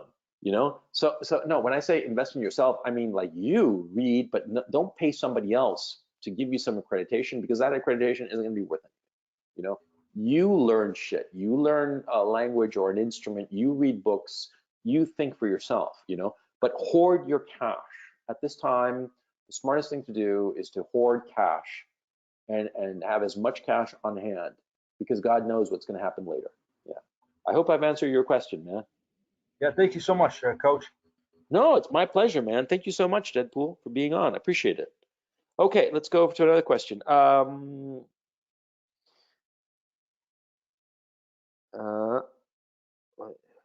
Wait a second. Sorry, hang on a second, guys. Sorry to I'm a tech boomer here.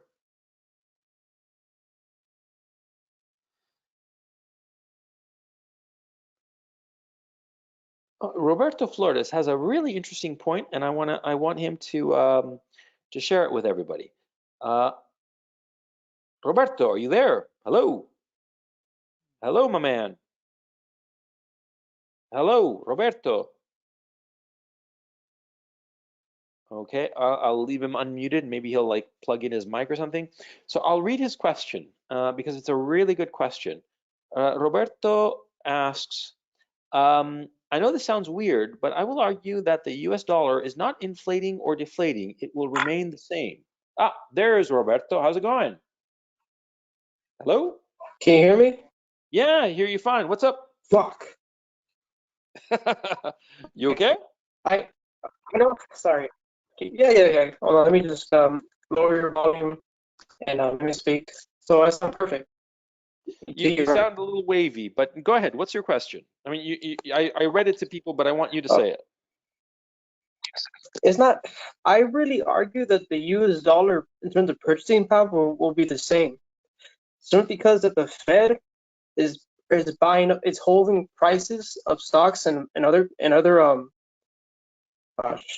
assets. Yeah. Yeah. And your sound is really what's bad. What's stopping them? Yeah. What's stopping them? My connection. What's stopping them from purchasing price at the bottom and protecting the dollar? Like, why not purchase, for example, Chase at $10 at the very bottom, right? And then later on cashing out.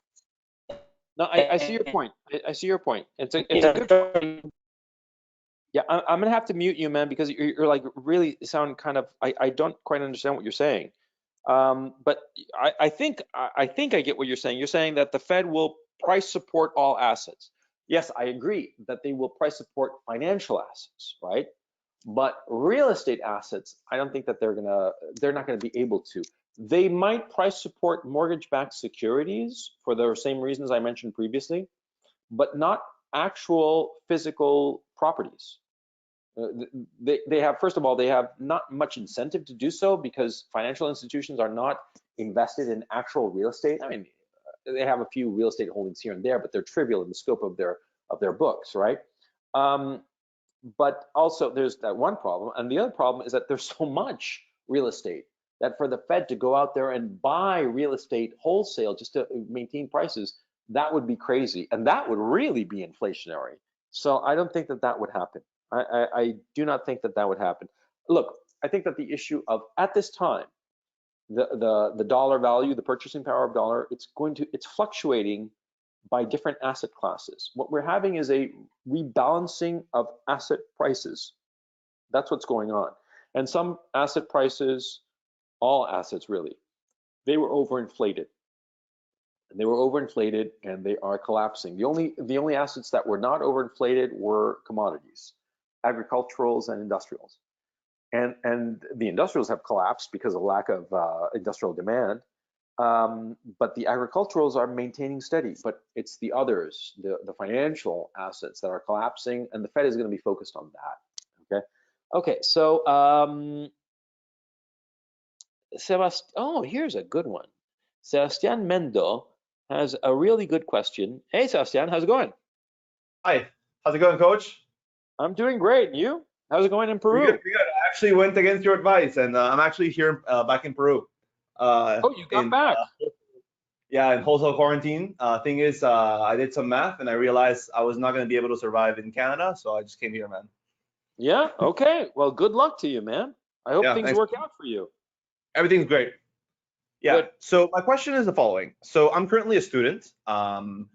at a Canadian university, and I'm really curious to know your to hear your opinion on like what's like going to be the future of universities after like this crisis, specifically higher like the big universities that are like very campus dependent. That's a good question. And well, what's happening now? You tell me. Well, so right now, so I'm only taking 3 classes, and I have 1 class left, and I'm just taking everything on online. No, I'm sorry to interrupt. I didn't mean you specifically. I'm just saying, you tell me what you have seen going on in campus. What's going on with this pandemic? Well, you have humongous spaces on campus that are unused, and Right. because everyone's in quarantine, and Right. and the beauty of a campus is not there anymore, and most people are taking classes online, and professors do not know how to use Zoom, or they don't understand that like people Yeah, might be. that's trivial. But are they using the dorms? No, not really. Of course not, because they're at home, right? Yeah. And are they getting more or less the same education? Nope, not even close. They're not actually learning the same things. What are they lacking now that they were getting before? Basically, all education is on YouTube. Like you basically like it's like professors just upload like videos of their lectures, like kind of like you would upload like this webinar, and that's like the lecture, and you pay like 3K per class for that. Right. So what's basically happening is that, see, all of the elements of summer camp that were involved in universities is gone. There are no more fraternities. There are no dorm rooms, right? There are no more campus parties and all that shit, right? The summer camp aspect of going to college, that's gone because people aren't in the physical university, but they're getting the same information from their professors, right? Yeah. Yeah.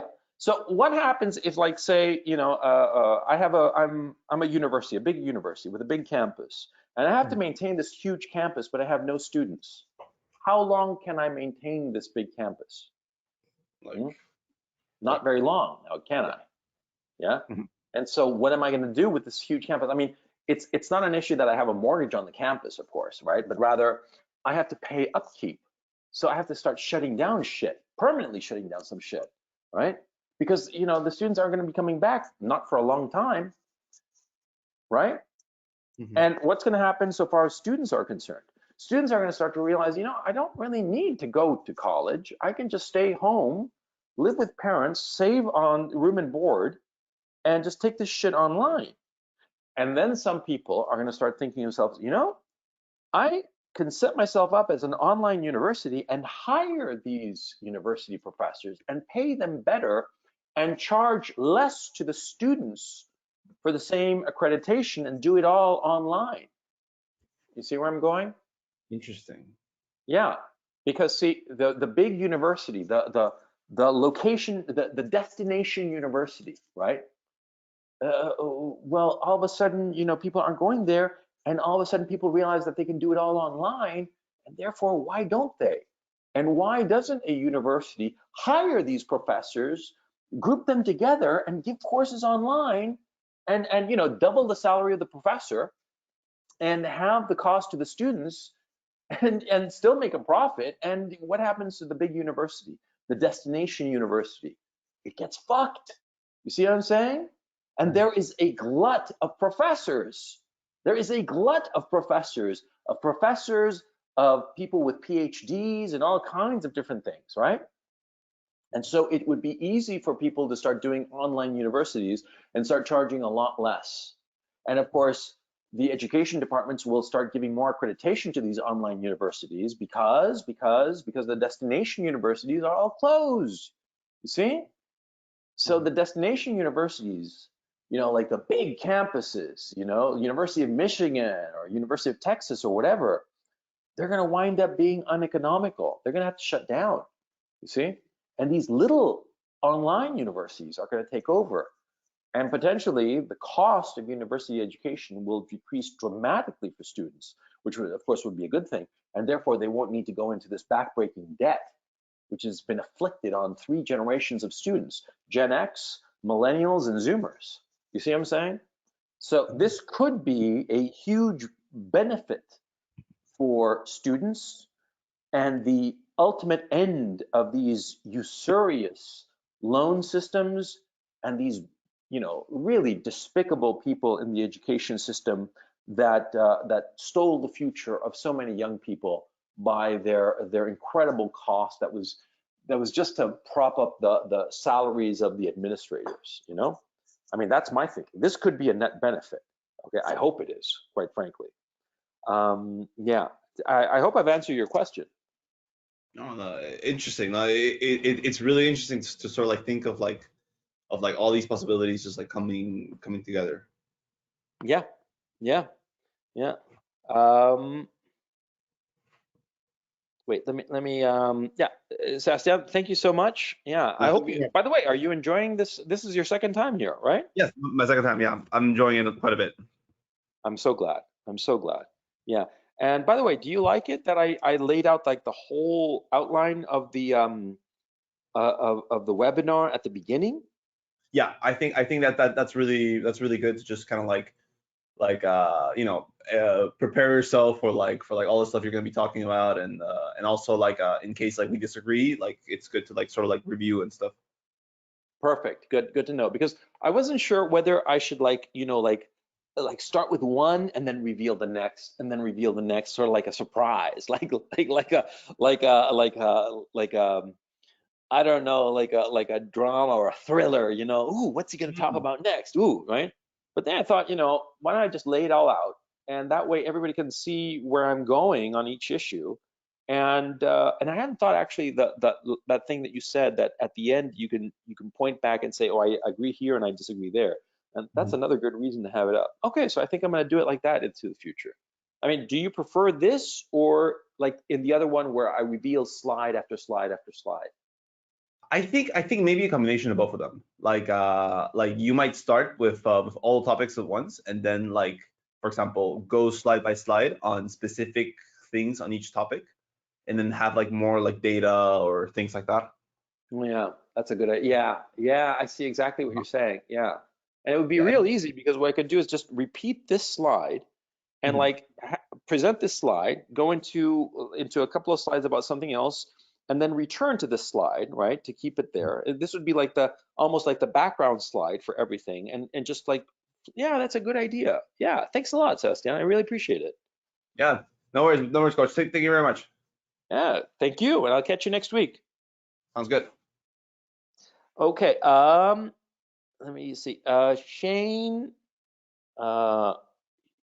Rogers, how's it going, my man? You there? Hello. There Yep, you are. I'm here. Hey, how's it going? It's going well, coach. How are you doing? I'm doing pretty fucking good, actually. Good, good, No, good. I'll tell you the truth, man. Like, I'm stuck here in Amsterdam. I miss my kids terribly, because I see them on Skype every day, Oh, you're but it's still in not the same thing. Amsterdam? What? You're still in Amsterdam? Dang. Yeah, I can't get out. Or more correctly, I can't get back to Ukraine, where my kids are, and I miss them terribly.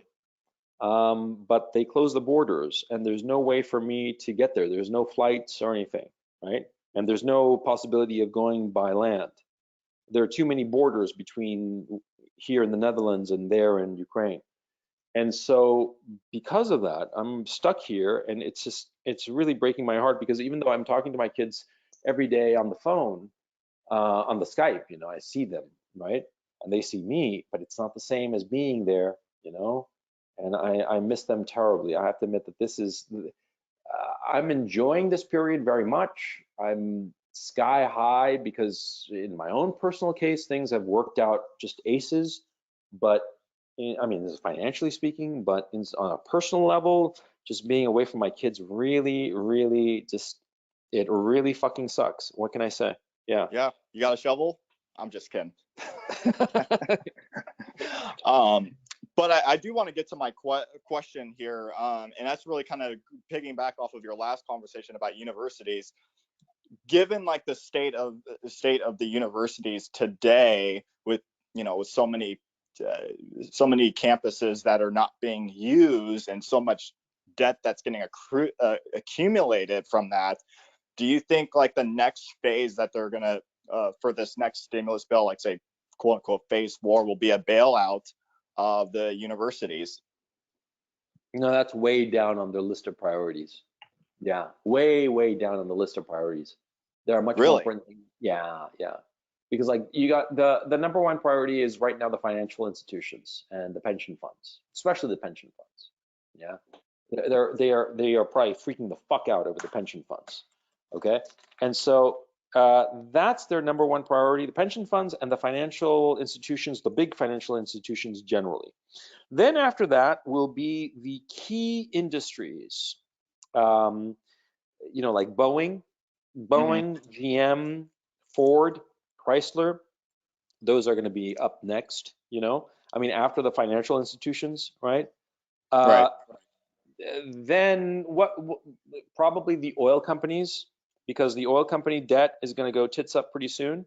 And pretty soon, I'm talking about in the next month, right? Right. And so they're going to be focused on other shit. The university is so far down the list of priorities that, and of course, you've got the issue of the hospitals and the healthcare system Right. and the riots that are going to start to take place because of the insane costs of coronavirus treatment that people are just not going to want to pay. Okay, so Yeah. universities are going to be way down on the list of priorities. Yeah. Right. So Right. I don't see that happening.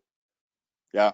Well, it's kind of interesting because it's kind of interesting when you kind of think about just when you look at some of the market that's going on right now. You have non-essential businesses that are just pretty much just in limbo. Some are going away, that are just, so there are some non-essential businesses that are just not going to come back, and it's just I just think it's very interesting how we just have we have grocery workers, delivery drivers. I mean, those are still staying open, and with this whole stimulus package going on, and when people start making money by not working, I mean, I think that puts workers in these essential businesses at an advantage to where they'll be like, okay, well, these people are making more money than me, and they're not working. Shouldn't I get a raise because I'm the one that's going out and I'm actually working? That'll take a while to coalesce. Okay, I mean, I'm talking 3 to 6 months. I understand the sentiment, but that kind of labor unhappiness takes a while to percolate. Okay, so I wouldn't worry about that. Yeah. Yeah, the industries that get bailed out, as I said, were like the financials and the big industrials. That's number one. And insofar as any kind of labor shit going on, people right now are too shocked and surprised to start organizing seriously. And they don't really have any complaints, the ones who are actually working, okay? Because they are actually working. You see so many people who are unemployed, okay? So, that kind of disgruntlement, that's gonna take a while, okay? There's other shit that's gonna be more immediate. And like I said before, it's the fact that nobody's gonna start paying their bills. They're not gonna pay their rents. They're not gonna pay their utilities either. That's something else I hadn't anticipated, but we're going to start to see a lot more talk about this, that people are not paying their utilities. Right. And what are you going to do? Cut off electricity for people? Then there'd be riots. Then the government is going to have to say, no, you should pay your utilities, but we'll bail you out somehow. We'll slip some money to utility companies or whatever to not cut people off. Because if they cut people off from, essential services like electricity or internet or whatever, then people would start to riot. And what the government wants at this point is to keep everybody as calm as possible. That's their priority. And so anything that happens, well, we're seeing it too in so far as crime is concerned. See, the police are not prosecuting, theft and simple assault and stuff like that. And so there's going to be more crime going on. See, right. Yeah, but it's a disaster. But well, look, my thinking is, and I should have made this clearer in the presentation, I'm tending to think that it was a mistake to have done this, to have shut down the economy like this. I think that horrible though this disease is, and the many deaths it will bring, I think that the cost is too much. Yeah, that's my thinking at this time. Perhaps it'll change. Okay, I mean, look, I've told you guys before that I think that the number of deaths is going to be catastrophic. I can envision anything between 2.2 million and 8.8 million people dead in the United States alone. And that's horrifying. In the United States, every year 2.8 million people die. Okay, so an additional 2.2 million to 8.8 million dead in a single year. Holy cow, that's practically doubling, if not quintupling the number of dead in a year, right? But I'm questioning whether it was worth crashing the economy over this. See, and I think that in the post-mortem of this thing, I think that people will look back and probably think that it was a mistake to have done so. Yeah. Great talking to you, Shane. Let me get some other people on board. Thanks for coming back, man. I appreciate it. Absolutely. Thanks so much, Coach. Thank you. Talk to you next week, or talk to you soon. Hang on. Let me see. I'm looking at the questions. You're gonna have to forgive me. I'm a little slow here because it's a one-man operation. Okay, Alexander. Let me get to Alexander. He has a question here, and I want to hear it from the man himself. Alexander, are you there? Hey, are you listening to me? Is it good? Yeah, I hear you fine, man. Yeah, I called on you at the beginning, but you weren't there, man. What the hell? No, I was there, but the microphone was not working. That's what's going on. So my question is basically, with the resource wars and all of this nonsense about between countries, do you, of course, the whole globalism and global markets are not going to be the same, but are we going back to the nationalistic industries and nationalistic countries? Of course, the swing to the right now is going to be insane. Are we going back to authoritarian regimes? Like, what's going on? What's going to happen? That's a good question. Okay, let me mute you for a second because there's like some wind noise there. What's going on insofar as the economy? This is the end of globalization. Okay, it's as simple as that. Globalization in the sense of offshoring industries, especially essential industries.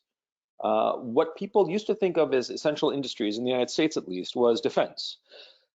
Defense was never offshored because it was thought that defense industry should always be American, because that way, you know, no foreign country would have American weapon systems by the balls, which is perfectly reasonable. Yeah. But I think that what will be considered essential will grow in scope, because now we're seeing that China, for instance, had a near monopoly on drugs, on medical equipment. People are like, what the fuck were we thinking? Yeah. And so long term, I think that a lot of the tenets of globalism, especially offshoring of industry, that is going to go out the window. That will cease to be something that people want to do. And I think every country, not just the United States, but every country of the advanced economies at least, will insist on having certain industries be wholly local. And those are going to be obviously medical. That's the first one, that everybody's going to insist that every medical device, every medical supply, every drug be made on the ground at home, not dependent on overseas or some other country. Okay, that's the first one. And the others, it'll depend on each country what they consider essential. I can't at this time, I can't off the top of my head think of the other essential companies, but the other essential industries rather. But the political leadership and the populace, they will come to an agreement pretty quickly as to what are the essential industries that cannot be offshored ever. And I think that this will push on into a lot of industrial manufacturing, where people are going to say, well, you know, if we're not allowing medical stuff to be built overseas, why are we allowing like tractors and cars to be built overseas? You see what I'm saying? And I think that, see, the whole notion of comparative advantage is going to be thrown out the window because of this. Now, what's comparative advantage? Well, it's one of the cornerstones of neoliberal economic policy. Comparative advantage is the notion that an hour of labor has different prices in different places, and therefore it is advantageous to offshore certain labor so that you can free up that labor to do other things that are more productive. Let me give you a very simple example. Suppose you're a lawyer, right? And you're a lawyer and you charge $500 an hour to be a lawyer. And you also know how to repair a car. You're very good at repairing cars because you like it or whatever, okay? So you have a choice. Your car breaks down. Your car breaks down and you have a choice. You can fix it yourself and it'll take you, say, 3 hours to fix it. Or you can go to some mechanic and it'll take him 5 hours to fix it. And you'll have to pay him money, of course. What should you do? Well, if it only costs, like, say, $100 an hour to pay the mechanic 5 hours, right? To do it, it'll be $500. But you'll have those free 5 hours to charge $500 per hour to be a lawyer. So it's the comparative advantage is quite obvious. You should outsource the labor and not fix your car yourself and pay somebody else to fix it, because in the long run, you'll make more money. See? I'm grossly simplifying this, of course. It's just for the purposes of this conversation so that you understand what comparative advantage is. On a macro scale, there was the neoliberal notion that you should outsource everything because that way more workers would be in service industries, which pay more, right? But now we're seeing that that's not such a good idea. We're also seeing, of course, that there's a level of saturation insofar as the service industry is concerned. And more to the point, a lot of countries are going to feel very vulnerable having offshored essential industries after this pandemic. And so I think that there's going to be economic nationalism and an end to neoliberal globalism, economically speaking. Will this translate into political nationalism and potentially something serious, like some sort of despotic regimes, some right-wing nationalist regimes rising up? Maybe, okay? But I think also what will happen is that a lot of times that there's been so much of the talk of like, ooh, the Nazis are coming, that when the Nazis finally do come and people realize that they're not so bad and actually they're pretty good in many regards, then people will chill out and that argument will go out the window, see? So there's going to be a lot of change. What those changes are going to be, like I said, it's too early to tell. We just have to be patient. Where did you go? Oh, here, let me put you back on to just round off the conversation. So did you hear my what I said, Alexander? Yeah. And some other question that is not really a question. I know it's all hypothetical, but the whole notion about the global markets, because now we're all running after masks and everything. And I live in Brazil, and in Brazil they produce masks. And someone told me yesterday that they know someone in Japan that is basically getting masks manufactured in Brazil. And we all know that like the United States is buying a bunch of masks at a higher price and basically stealing from let's say from other countries buying it. And how do we see that going on later on when we try to nationalize markets? Are countries just going to close their commercial borders to export shit Yeah. or not? Yeah, It's gonna be they weird. will. I mean, it's really weird. Well, that was the state of affairs for centuries, okay? It was only in the last 40 years that this has changed. The last 40 years is nothing, see? You're a young guy, you're in your 20s? 26. What? I'm 26. Yeah, you're in 26, yeah. Hello, I'm 26. Yeah, you're 26, yes. I'm double your age. So I remember how things used to be before, okay? This open borders, open commercial borders, this is a newfangled invention. And yeah, it ended now. And it's not coming back, okay? And the arbitrage play of, using different labor markets to make money in your home market, yeah, that's not gonna happen. That's over.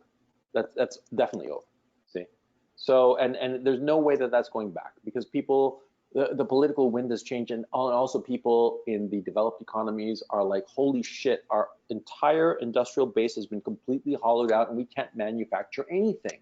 They are freaking out, okay? So no, that's over. That's just not coming back. But yeah, by the way, are you enjoying the webinars? Yeah, I'm liking it a lot. The one thing that I would like to ask for, and some people in Patreon actually asked for, is for you to post the topics Yeah. before the webinar, because I kind Yes. of came in Yes. blind. Yeah. Yeah. Yeah. I saw that, and I'm going to be doing that also. Yes. What I'm going to be doing, the idea would be this: would be like on Thursday, I post the post where I ask everybody questions, and like say on Saturday, I post what the topics will be, and that way you're absolutely right, so that people aren't like flying blind into it and just like a big surprise. Yeah, because I can understand, because sometimes you'll hear some Well, topics and you're like, I don't want to hear that, not interested, or this, yeah, I'm really interested in that, and I'll make the time for that. So I understand. I got a better idea. Why don't you post it on Tuesday, asking for a topic, and then on Friday you get a poster going to ask for. Let's say you get 4 topics that you like from all the suggestions, and then you get a poster on Friday asking which one people want, and then on Saturday you just close the poster and get the topic going. That's a really good idea. Okay, that's a really good idea. I'm gonna definitely do that. You're absolutely Yep. right. Thank you. Yeah. Yeah, yeah, I was sort of like locked into this notion of like asking on Thursday. Well, why? Yeah, you ask on Monday, Tuesday. By Friday, do a poll, like an instant 24-hour poll. And Saturday, everybody knows the winner. And Yeah, do then you know the website poster? yeah, yeah, yeah, yeah, yeah, yeah. That's a good idea. Thanks. I really There you appreciate it. go. Thank you so much. Yeah, definitely You're gonna do that. But welcome. don't tell anybody that it was your idea, okay? It's my idea. I came up with this. Okay, My it's all big yours. brain. It's all Yeah. yours. Yeah, don't tell I anybody, mean, okay? 48 laws to powers, you know? One of the 48 laws to power is never tell anybody that it's other people. Oh my God, my English is so bad. My English Yeah, was don't way worry. better, but Yeah, don't worry about it. Don't worry about it. I get you're saying, yeah, but don't tell anybody. Yeah. yeah, Okay. Catch you next time. yeah. Take credit Thanks, for Anya. everything. Bye. Catch you. I have a question from Kenya. Let me find you here, Kian. Kian, there you are. Uh, hello, Kian. Are you there? Hello. Hey, how's it going, man? Hey, how's it going? Greetings from Nairobi, Kenya. Yeah, how's it going there insofar as the coronavirus? Well, here's the thing. The Kenyan government has said we have around 200 cases, but I know for a fact it's way more. I think we have around 3 to 4,000. How do you know that? Because, okay, so I'm Indian Kenyan. I'm in the 1% of Kenyans. I'm part of Hmm. this community called the Ismaili community. We're a small subsect of Shia Islam, 15 million of us around the world. And in our community, we already have 100 to 150, and just in our community, and that hasn't been reported to the government, if I that see. makes sense. Yes, yes, it does. Yeah, So you're extrapolating from your figures, and you figure that your own group of people there in Kenya are just an yeah, average sample of the rest of the population, precisely, insofar as infectability is concerned. precisely. And there's so much lack of education here. We have a housekeeper. She told us last week she did not believe the coronavirus exists. Mm. Yeah, yeah, Yeah, yeah. we have like, we have just 20 minutes away from my house. We have the biggest slum in Africa. It's called Kibera. 170,000 people there just living on top of garbage. Jesus Christ. Yeah, and that's just one. We have, I think, I don't know, millions of people living in slums like that. You just Google Kibera slum, you look at Hmm. what it looks like. It is horrible. And those people, they go to the industrial area as well. They don't just stay there because they go to work. They go to work. Yeah. So Yeah. you're figuring that they're going to spread it around, and the death rate is going to be catastrophic. Oh yeah. And right now, I'm not hearing anything. Things seem to be calm. I mean, we have a curfew at night. No one's allowed to go out at night. But Oh, since when is this curfew? this curfew was about I think a month ago actually. I've been taking online classes at university. I'm studying at USIU, the United States Hmm. International University here. Uh, Hmm. yeah, by the way, I pay around $2,000 to $2,400 per year tuition. Pretty good. Yes, it is. Yeah. So there's that, and you know, our own community here, our Smile community, we've had a setup. We're using community money to turn like our one of our mosques parking lot into a sort of hospital there. Mm-hmm. Yeah, so there's, I don't know, the shit hasn't hit the fan here yet. I'm just waiting for it to, because you know, African mobs rioting the streets, they use machetes. Yeah, I know. Okay, they don't fuck around. Yeah, Okay. and here's the thing, tribal warfare here is such a big thing. I mean, you know, in Rwanda, they had two tribes, Hutu and the Tutsi. Yeah. Over here in Kenya, we have over 40 tribes, and none of them like each other. I mean, English and Swahili is what everyone uses to speak to each other, but all these Mhm. tribes have their own languages. And during presidential elections, they don't talk about policy or, you know, economics. They talk about what tribe this guy is from. Yeah. Yeah. Yeah. And, you know, Oh I'm God. fearing an African mob just coming in because, you know, there's no work. And what's worse is, worst time, we're getting locusts. The farmers here, we're getting plagues of locusts just eating everything. They could not have come at a worse time. I heard that, man. You know, when we get the rain of frogs, then I'm gonna be looking for a sweet sunny Jesus to come down. Yeah, I Jesus know. Christ. It's crazy. So, I've been in my house, like I have a small cough. I don't know if I have the virus. You know, it could be just passing. There's no way for anyone to get tested here yeah. whatsoever. Yeah. Yeah.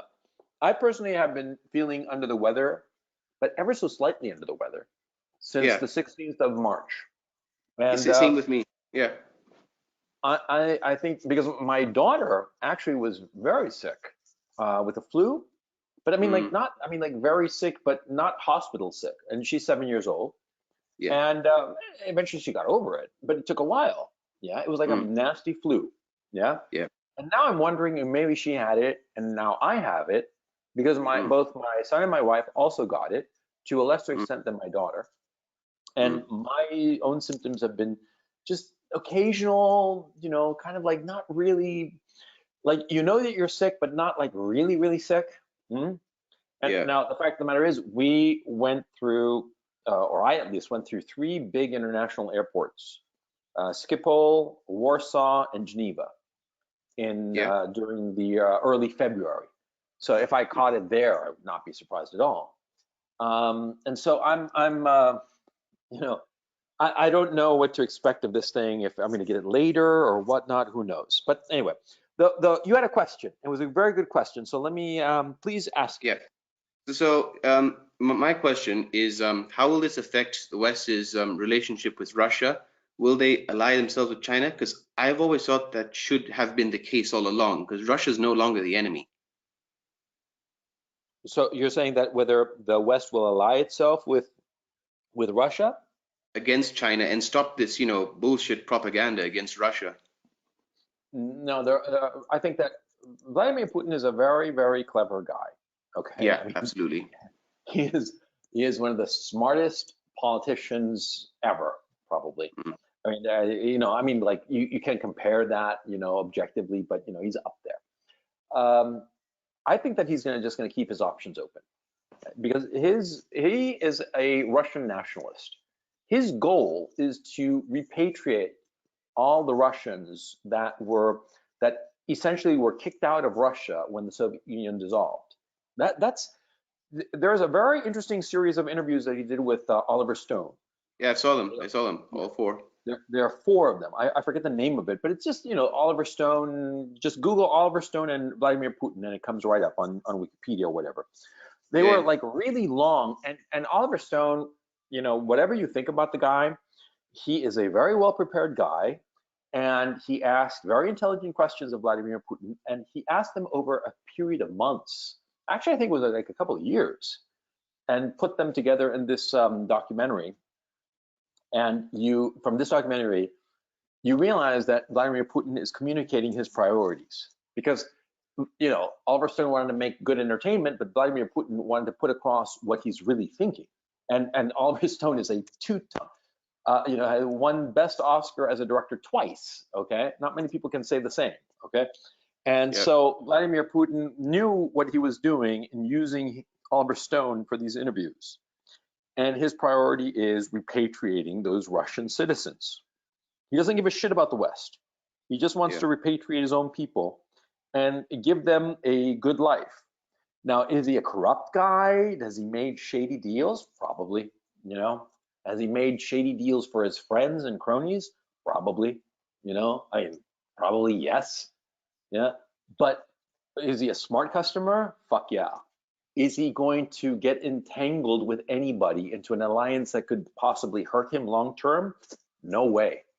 He's not going to side with the Chinese and he's not going to side with the West. But he'll always offer like a helping hand with strings attached. I'm mixing my metaphors, but you see what I'm saying? Yeah. Yeah, absolutely. And I know because I've watched those interviews and I actually do speak Russian. I've taught Oh, myself. fucking, that's what everybody who's listening should do. Learn a language while you're stuck in your home doing nothing. Yeah. I still struggle a lot with some problems. Sometimes I understand everything, sometimes nothing. But yeah, I know Putin is extremely popular, not only amongst his own people, but a lot of former Soviet places, because we have a lot of Ismailis living in Tajikistan. They all Mhm. love him to death. They want Putin as their leader, I tell you. Yeah. Yeah. Yeah. Yeah, because he seems to know what the fuck he's doing. That's the thing. Yeah. And he seems to be like a steady guy. And when he acts decisively. There's like no hesitation, no back and forth. No, no, no. When he invaded Crimea, he did it quickly, you know, cleanly, no hesitation. And because of it, I would venture to argue that there was less loss of life, you know, and it was just a smoother situation than with somebody who had been dithering, you know. So yeah, yeah. But look, I hope to see you in the next one because I'm really interested in what's going on in Africa. Yeah, By the way, absolutely. I'll let you know what's going on here if the situation gets worse, you know. So far, people are oblivious, I think. The locals are just oblivious to what's coming. mm, mm. Have you prepared? I'm in my house. I was in a panic attack, and my parents had to tell me to calm down because I made them go buy water and not toilet paper, but water and just lots of Food. food and all this crap. Yeah. But my mom's in the insurance industry, and I think that's an industry that's actually pretty stable right now. Mm-hmm. Yeah. Yeah, So my if I were you, I hope that you've acquired like food supply because yeah. your situation, if you have marauding gangs of tribesmen who want to just machete whomever crosses their path, Oh yeah. yeah, you want to be I've locked down tight. I mean, I've been robbed by an African gang once in my own house.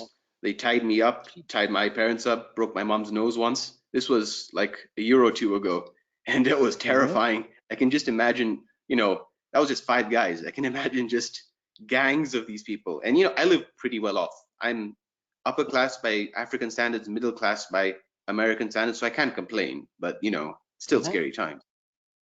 Yes, it is. Yes, it is, especially now that you can't move, you can't leave. Yeah, and we So have you no have to ventilators. deal with what? Well, we have barely any ventilators here. I mean, they've told us that, this might be the last time you get to see your loved ones if they do go to hospital, because, we don't have a healthcare system here. It's shit. Yeah, yeah, yeah. So just I hope everything works out for you, Yeah, me truly. too. And I hope to see you next week because I'd love to hear more about Africa because I'm very, very curious about what's going to happen there and Yeah. how, when it really breaks, how the panic will unfold there. I'm just real I've curious. also lived in South Africa for 5 years, by the way, and my sister's stuck there right now because she was at university. Hmm. So yeah, And so what's she I saying also know about South Africa? what she's saying about South Africa. Well, she's staying with family. No, no, no, I'm sorry. I'm sorry. I meant to say, what is she saying about South Africa? What is she telling you? How things are in South Africa? She says everyone's on lockdown. South Africa's on complete lockdown. Oh man. Yeah, that's Oh. about it. And funnily enough, I trust the Kenyan government a little more than the South African government, which is not saying much because Kenya is less developed, but it's on an upward spiral. South Africa is Hmm. more developed, but it's on a downward spiral because they still have this chip on their shoulder about apartheid, and it's ugly. Yeah, yeah, I know. The South Africans, they are just like Zimbabwe. Oh They yeah, they kicked out the whites. They had this great thing going for them, and they Mhm. fucked it up. And that seems to be what's going on with South Africa. But correct me if Yeah. I'm wrong. Oh no, well, just take for example, I go to a restaurant here in Kenya. The restaurant staff are so professional, so polite. In South Africa, it's like they're rude. The moment they come to you, they're like, "Remember, give me a tip. I want my damn tip." And it's like, geez, you know, they feel like they don't want to serve you. They feel like they don't want to do anything to have anything to do with you. No, man. Yeah. Oh, man. Even in school, like, you know, if you're on a sports team, you have to have a certain amount of black people on the team or you're disqualified. Yeah. Yeah. Yeah. Reverse apartheid. Yeah, it is. It is. Oh, man. Kian, great talking to you. Let's talk Yeah. again next week. Tell me more. I Yes, think yes. that everybody's real curious about Africa. So thank you Yeah, so yeah. much. Thanks. I'll be Take here. it easy. Hey, I wanted to talk to Steve Simon here. He had a great question. And so, Steve, you there? Hello. Hey, Steve, how's it going? Hi, Coach. Good to talk to you for the first time. It's great talking to you as well. Where are you at? What city? Well, I'm currently in Hong Kong, stuck in Hong Kong, pretty much. Can't Oh, go wow. anywhere. Wow. It must be like 3 in the morning there. Yeah, that's right. Jesus. More or less. Thank you so much for staying up to listen, man. Yeah, first of all, I really have to say thank you for all the content that you've been putting through for the last I think I'm starting following your YouTube channel like for the last 2 years, more or less. But then I would say your content did change a lot on making many decisions through my life, especially during the last 2 years. So really, really impressive stuff. And now I've got a kid, like 2 years old, and better position of my life, and which is really helpful. The first of all, and yeah. I'm so glad. Thank you so much for your kind words. I'm so glad. I'm so glad that my stupid videos have like helped you out. Really, it's very humbling. And I for thank you. young men, like it's really important, like to, because there's just too much. Like, well, I mean, I'm a reader myself, but still there's a lot you can just learn, like for like between 20 to 30, because now I'm around 30 years old, but still you're blind pretty much, and you don't see the world before someone lead your way, in a way, to shine a light for eternal, like you always said, and really, really inspiring stuff. Thank you, man. So hit me with your question. I mean, I'm seeing it here, but I want you to tell people about it. What's your question? Yeah.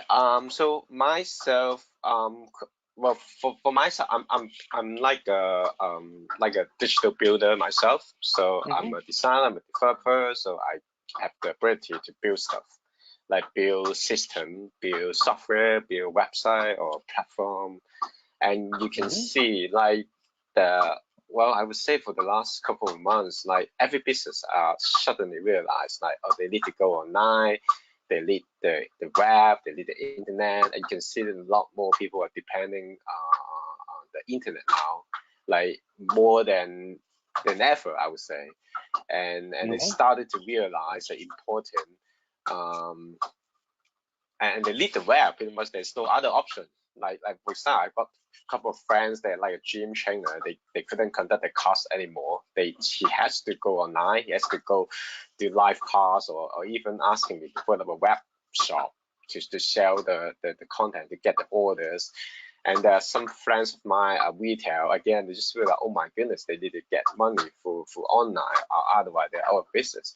But I started to think like, what is going to happen, and is this only temporary, like the trend going online, going internet, or is this going to be something that's like maybe there's something bigger coming, like in the next maybe a year or 2 or 3 years, I don't know. But do you think this is only like a temporary thing? People, once things get normal again, in September or October, like you predict, with things get people just move away from the internet, go back on the street again, and just forget about the web, forget about the online tutor, go back to school as normal?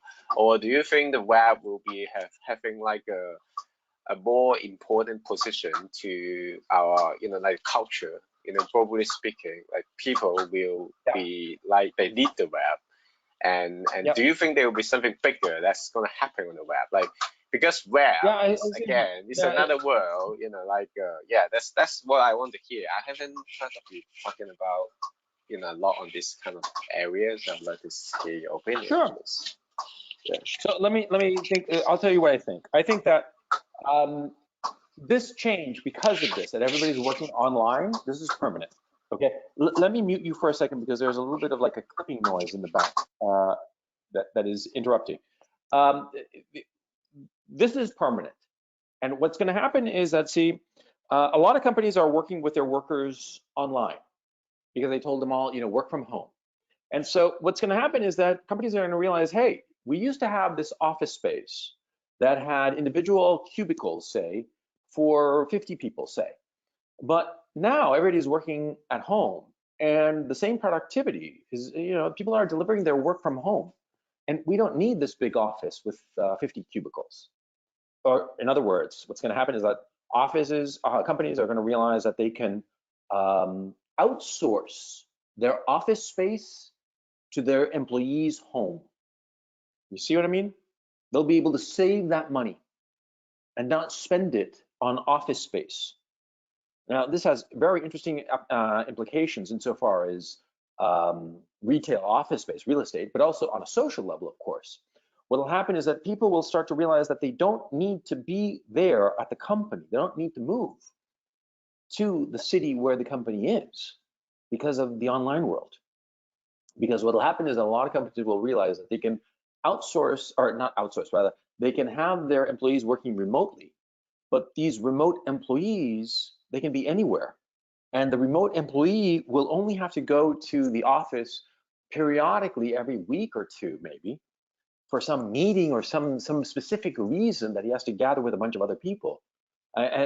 Gather in a way that can't be done online, because a lot of people are doing these virtual online meetings, like us right now. We have we had 64 people, 65 with myself. We're all hanging out here talking, and with no video, but there are a lot of applications that have video conferencing and whatnot. And so, that's the future. That's the future, and this has just accelerated that future.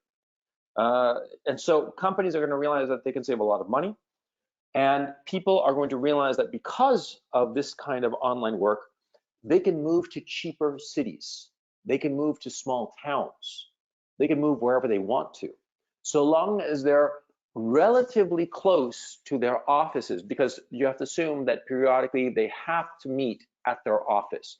When I say periodically, maybe once a week or once every 2 weeks, or maybe even just once a month. Think about it.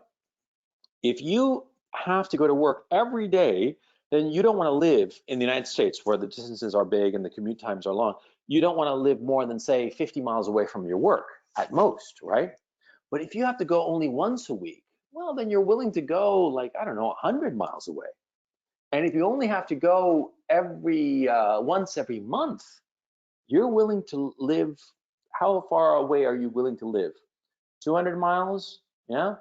Maybe you drive all afternoon, sleep at a motel, and then next morning show up the company for whatever, and then drive back the next day. Yeah, something like that.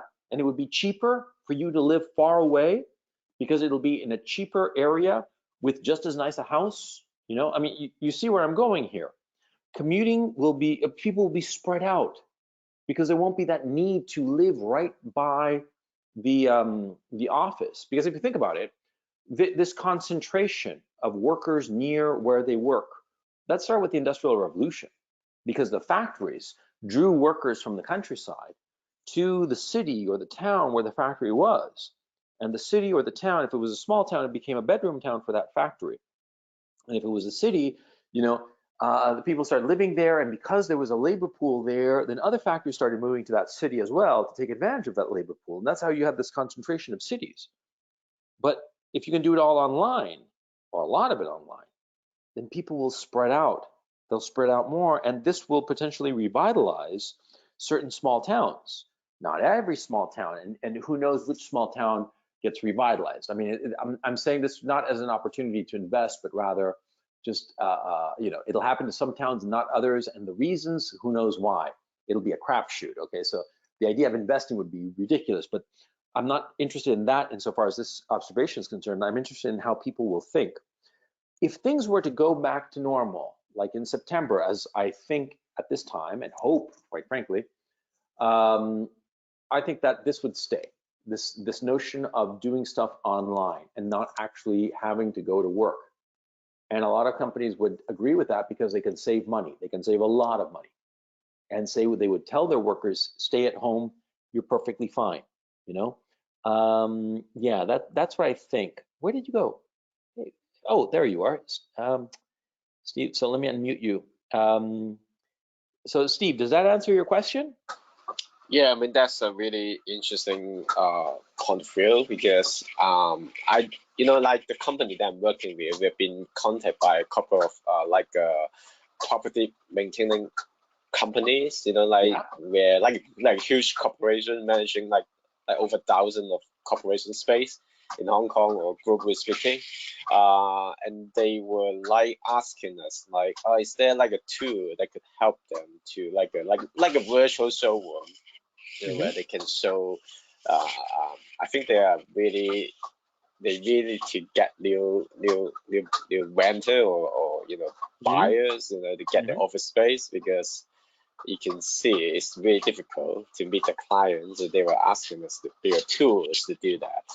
But yeah, I mean, I wonder what is the motivation really, you know, at that point. Yeah, well, yeah. But listen, Steve, it's great talking to you. Thank you so much for coming over, and I hope to see you next week too. Yeah. Oh, thanks, thank you, Coach. Talk to you soon.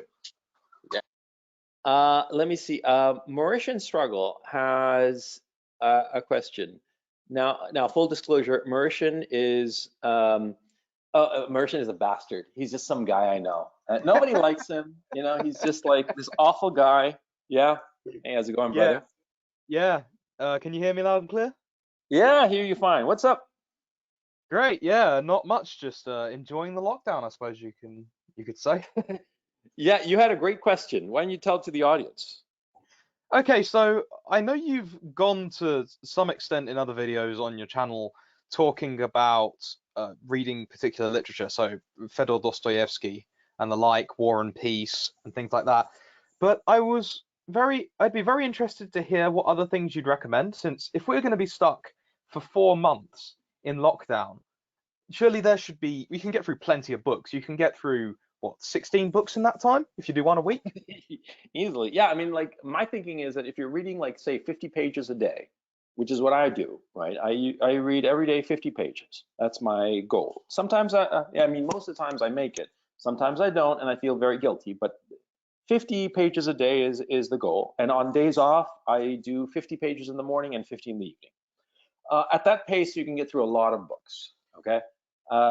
Think about it. Most books are between 250 and 350 pages. So if you're reading at a pace of 50 pages a day, you know, you're going to do a book a week, okay? If we're going to be locked down for 5 months, April, May, June, July, August, as I currently anticipate, 5 months, that's, you know, 150 days, that's 22 weeks or so. 22 weeks, 22 books, no problem. Yeah.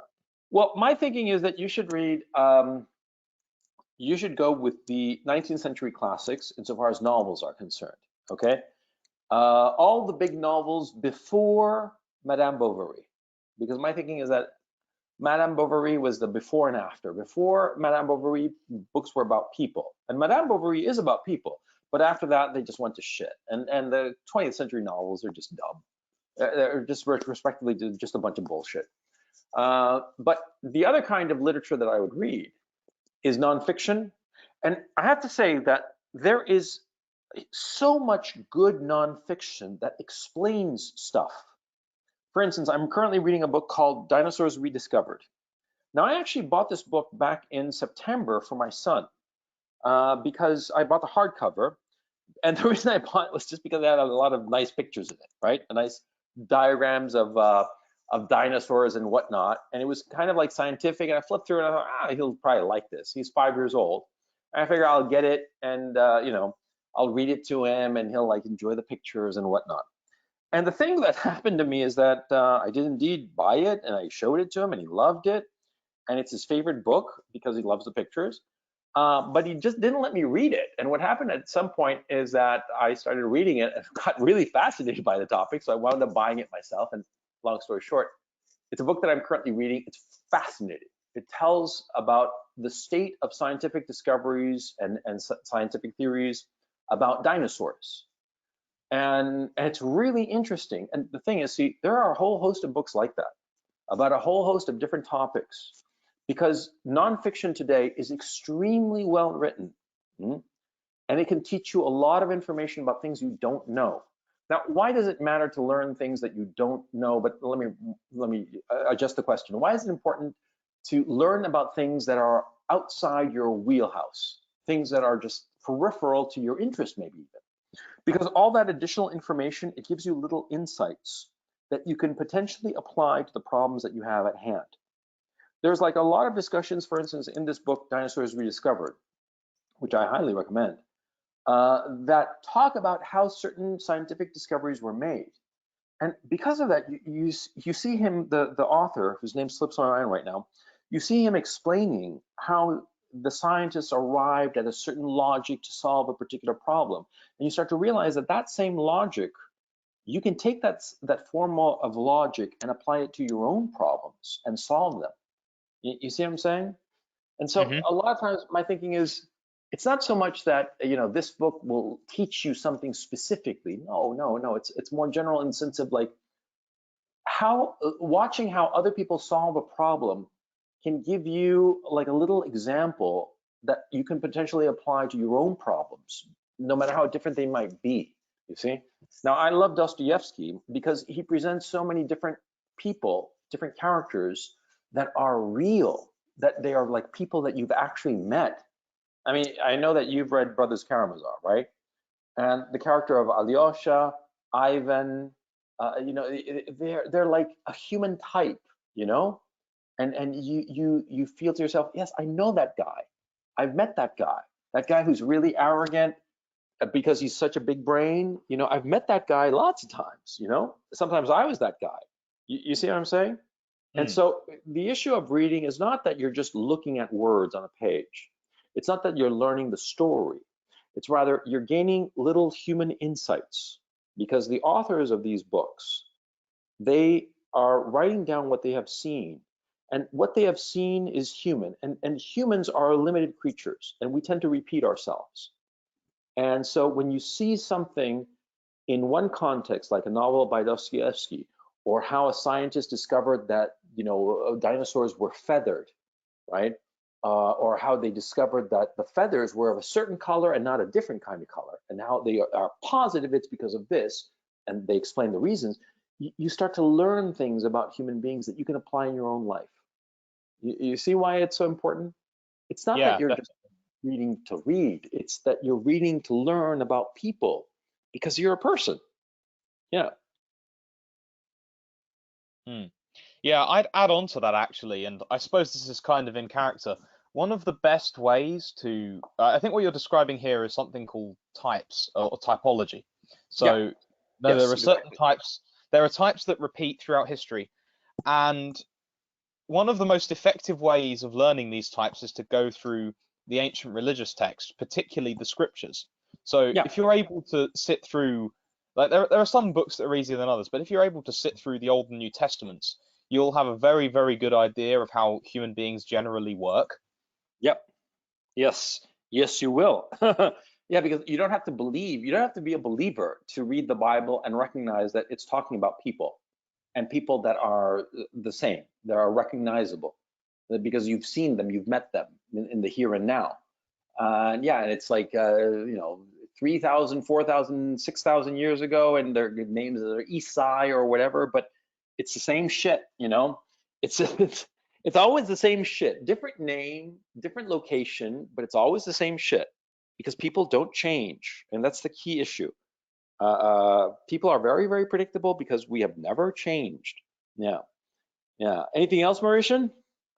Aside from that, not really much beyond the fact that listening to your talk on investment strategies that you gave to a previous question, I was going to sit through Benjamin Graham's Intelligent Investor, and now I'm not going to because you basically said, well, there's no sense in learning about value investing because we don't know what the picture's going to look like in well, 2-3 weeks. Well, I mean, doing the Wikipedia stop and go and figuring out what value investing means, sure, go ahead. But in terms of like, I mean, it's good to know things, to know what value investing means. But the fact is, insofar as investing is concerned, we are in such a transition. This is epochal, okay? And the go-go markets of the past, they're gone forever.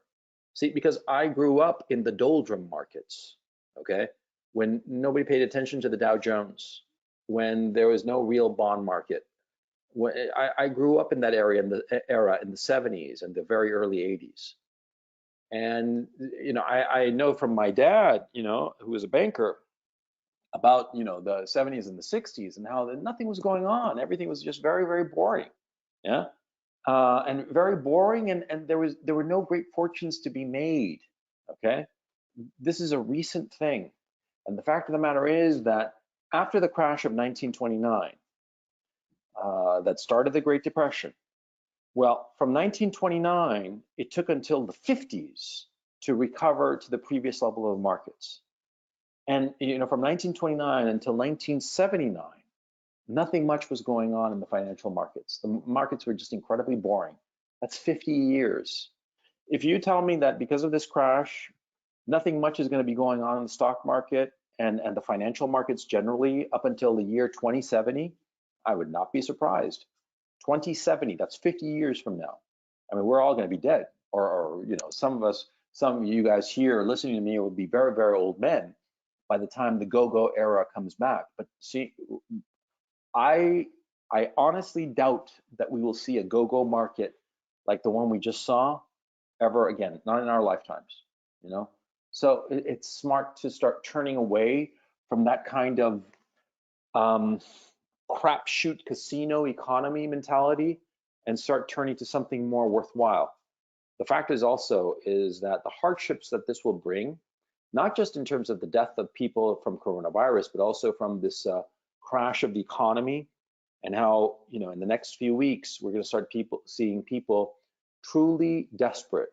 You all saw those lines of people in Pittsburgh, I think it was, that there was like a line of cars, hundreds and hundreds of cars waiting in line for a food bank, and we are 2 weeks into this shit, and there was this line. It was on TV. They had like drones filming it, right?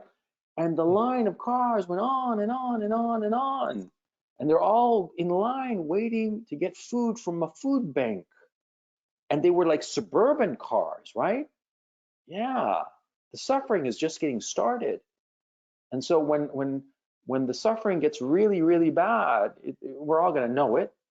And when we eventually turn around the situation, people are going to say, I don't want to be playing casino. I want something steady, solid, dependable. You see what I'm saying? Yeah. Yeah. So, no. So anyway, sorry to go on the rant. By the way, how are you enjoying the webinar? I thought it was really good. I'm glad you sent me the link. Yeah, my pleasure. Yeah, because Mauritian is a guest. He's a YouTuber. And yeah, I'm really glad that he can show up. So let me hang up on you, man. I'll catch you next time. And let me go for another question. Thanks for being here, by the way. No problem. Thanks for. Oh, sorry, I cut you off, Mauritian. I'm sorry about that. Let me see. Here was a question from Patrick. He said, will the pandemic result in a vast majority of positions working remotely that would not normally? Like I said, yes, like we talked about before. Oh, okay, here's a good one from Mattis. Mattis, how's it going? Let me unmute you here. And Mattis, you there? Yeah, I'm here. How's it going? Yeah, I'm good. Yeah, you had a question. Why don't you hit us all with it? Which one do you mean? The About the small businesses, yes? Yeah. When is it safe to start up small businesses? Because the big corporations that we have, they're gonna go tits up, don't they? Yeah. And then the communities that we have still needs goods and services. When is it safe to start up small grassroots businesses in this economy? I don't That know. really- Yeah, I honest to God don't know. Okay. There could well be opportunities right now that I don't foresee. I mean, like just for the sake of argument, suppose you had like some small streaming service, and right now everybody's stuck at home watching TV, and so you could like advertise and get a lot of revenue that way. But that's just an example off the top of my head. But see, there are always opportunities. Okay, that's the Mhm. key. There are more opportunities when there's a great deal of social flux like we have now, Mhm. but you have to be clever to figure out what those opportunities are, okay? Because they're not obvious. They're obvious retrospectively, but not at the time, okay? It's sort of like, the winning lottery number. Yeah, after the fact, oh, those were the winning lottery numbers. But before, well, that's the trick, guessing them before it happens. I don't know what opportunities are at this time. I personally do not see any, and therefore I'm not making any move because that's my situation. But I recognize that people might not have the luxury of waiting around. They might need an income right quick. I Mhm. don't know honestly what would be the best move insofar as starting a small business. I mean, if I knew, I would say so. Fuck it, I'd do it myself. But I, honest to God, do not know. I don't know, but if you're paying attention and looking for opportunities, then you'll probably find some eventually. Because do keep in mind, at this time, I personally, I'm not looking for any opportunities. Full disclosure, because the last 2-3 weeks have been emotionally very draining for me because I'm stuck here in Amsterdam on the one hand. Mhm. On the other hand, I've concluded 2 very large business projects that wound up being very lucrative, and so I'm emotionally drained, and so I'm just basically just don't want to do anything. I'll tell you, my days are kind of when I wasn't worrying in the last week with lawyers and accountants and doing all kinds of like tidying up of these projects. I was just basically zonking out on YouTube videos because I'm emotionally a wreck. I'm not going to lie to you. Okay. I'm paying a lot of attention to what's going on, but I personally am in no emotional position to be starting anything new. But my point, but that's just me. Okay. If you are eager and to find a business opportunity, then just have to start looking around. It's as simple as that. Because there are always opportunities, always. Okay. It's just finding them. That's the trick. Because once you find them, and you start nailing, hammering that nail, then yeah. But you have to find it. Nobody can tell you. It's as simple as that. Mhm. You know what I'm saying? Yeah, I get it. Yeah. But Matt, how have you been, by the way? I'm good. Maybe a little bit coughing. I had a little fever. Maybe I got cold or something. I hope it's not corona, because if it is, then I'm in a real trouble, because I'm in the risk group. I have that sleep apnea. Do you have the CPAP? What? The thing that you put at night to sleep with? No, unfortunately, I don't have that. I am undiagnosed. Didn't Okay. make it to the doctor's office until that thing broke. Yeah, because I have the same thing. I snore at night, and so like 4 years ago, I got it, and Mm. yeah, so I don't have any more sleep apnea, and I notice it. I before I was waking up groggy and not feeling very well, but now no problem at all because of it. So Yeah, I yeah. have this problem that when I have sweet too much, then I Mm. might wake up because I'm suffocating. Yeah, yeah, I know the That bad. feeling. Yeah. Oh Well, so my. I hope you feel better, man. Take it easy, and I'll talk to you next Yeah. week, okay? Okay. Okay. I don't think that he has asked a question, but I'd love to talk to Mr. Blue Mr. Blue, are you there? Hello, Mr. Blue. Hey, Coach, how's it going? Can you hear me? Yeah, I hear you fine. How's it going, my man? You know, it's going. It's going. Things are getting better a little bit. Yeah, tell me. Tell me. Well, yeah, I mean, I don't know. I mean, everybody here in San Jose, California, Silicon Valley, we are all super locked down. The presence of police officers in my area has increased. You know, there's still cars out there. The Costco's and the big grocery stores, they have certain times for, so, you know, the older customers, and things seem to be a little bit more organized here. I mean, I think with all the tech companies, I mean, they were on the ball earlier, but things are starting to get, you know, everybody's pretty sober out here, and we're like, we're ready to go. And you know, I've taken a lot of your advice. I think, you know, a while ago, I stocked up on a lot of water, canned foods. I mean, honestly, I mean, thank God, after my first son was born, I bought a gun. People thought I was crazy. The only, you know, but if shit hits the fan and there are riots, I mean, I'm 45 years old. I mean, how, you know, in order for me to be responsible, I need to protect my family. I have friends that now I've been telling them for, I mean, so anyway, I don't want to be all, you know, but it's good to have tools when things are not available. I just wish I would have gone to, I would have, you know, gone to target practice and would have been a little bit more comfortable with things. Well, see if you can go now. You'd probably be surprised. They're probably open.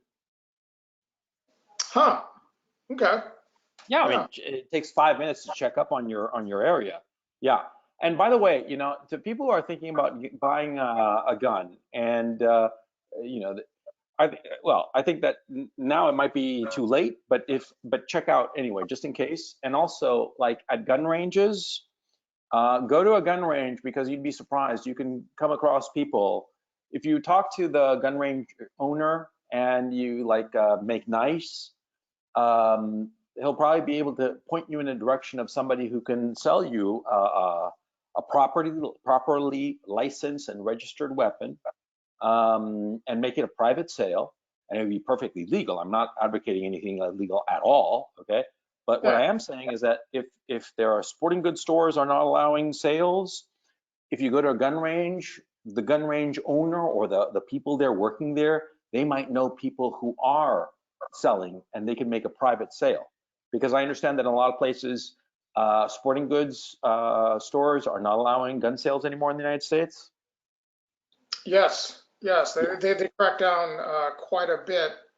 You know, earlier, a couple of months ago, when we had the PG&E outages for a while, you know, I talked to a couple of my doctor customers that go hunting, and you know, they recommended, you know, getting some supplies and getting a different type of gun than what I have, and getting trained. But when I went to their ranges, there were these other you know, schools that offer lessons, but it really wasn't in terms of getting proficient. It was more like tactical, and it would charge $100 an hour.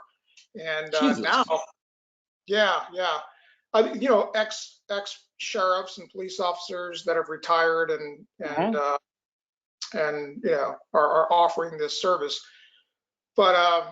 But yeah, anyway, so just overall, you know, so I have a firearm, and you know, you can never really use it for home defense, in my opinion, because you know, I have 2 small kids, and you know, by the time I wake up, and I used to get a lot of this criticism from some friends and family, and I've always told them that this would never be for home defense. I'd probably end up shooting myself before anything else.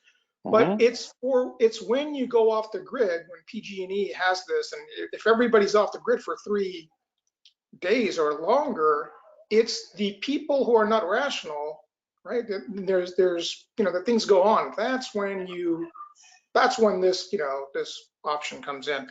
So anybody out there that doesn't, you know, hasn't prepared, this might be something to think about. Yeah, I'm extremely concerned about this situation, because my thinking is that this month is going to be ugly as sin, because the numbers are going to be increasing at such a rate that it's going to freak everybody out. You at the beginning of this presentation, I showed you the coronavirus numbers for the United States. 1,300 people died yesterday, highest number ever so far. And as that number keeps on increasing, just because of a function of the size of the United States, because everybody's saying, oh, it'll flatten out, the curve will flatten out eventually. Yeah, eventually, but when is eventually?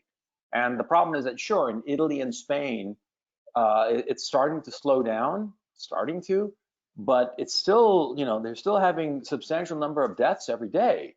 The rate of increase is sort of like flattening out, but the number of deaths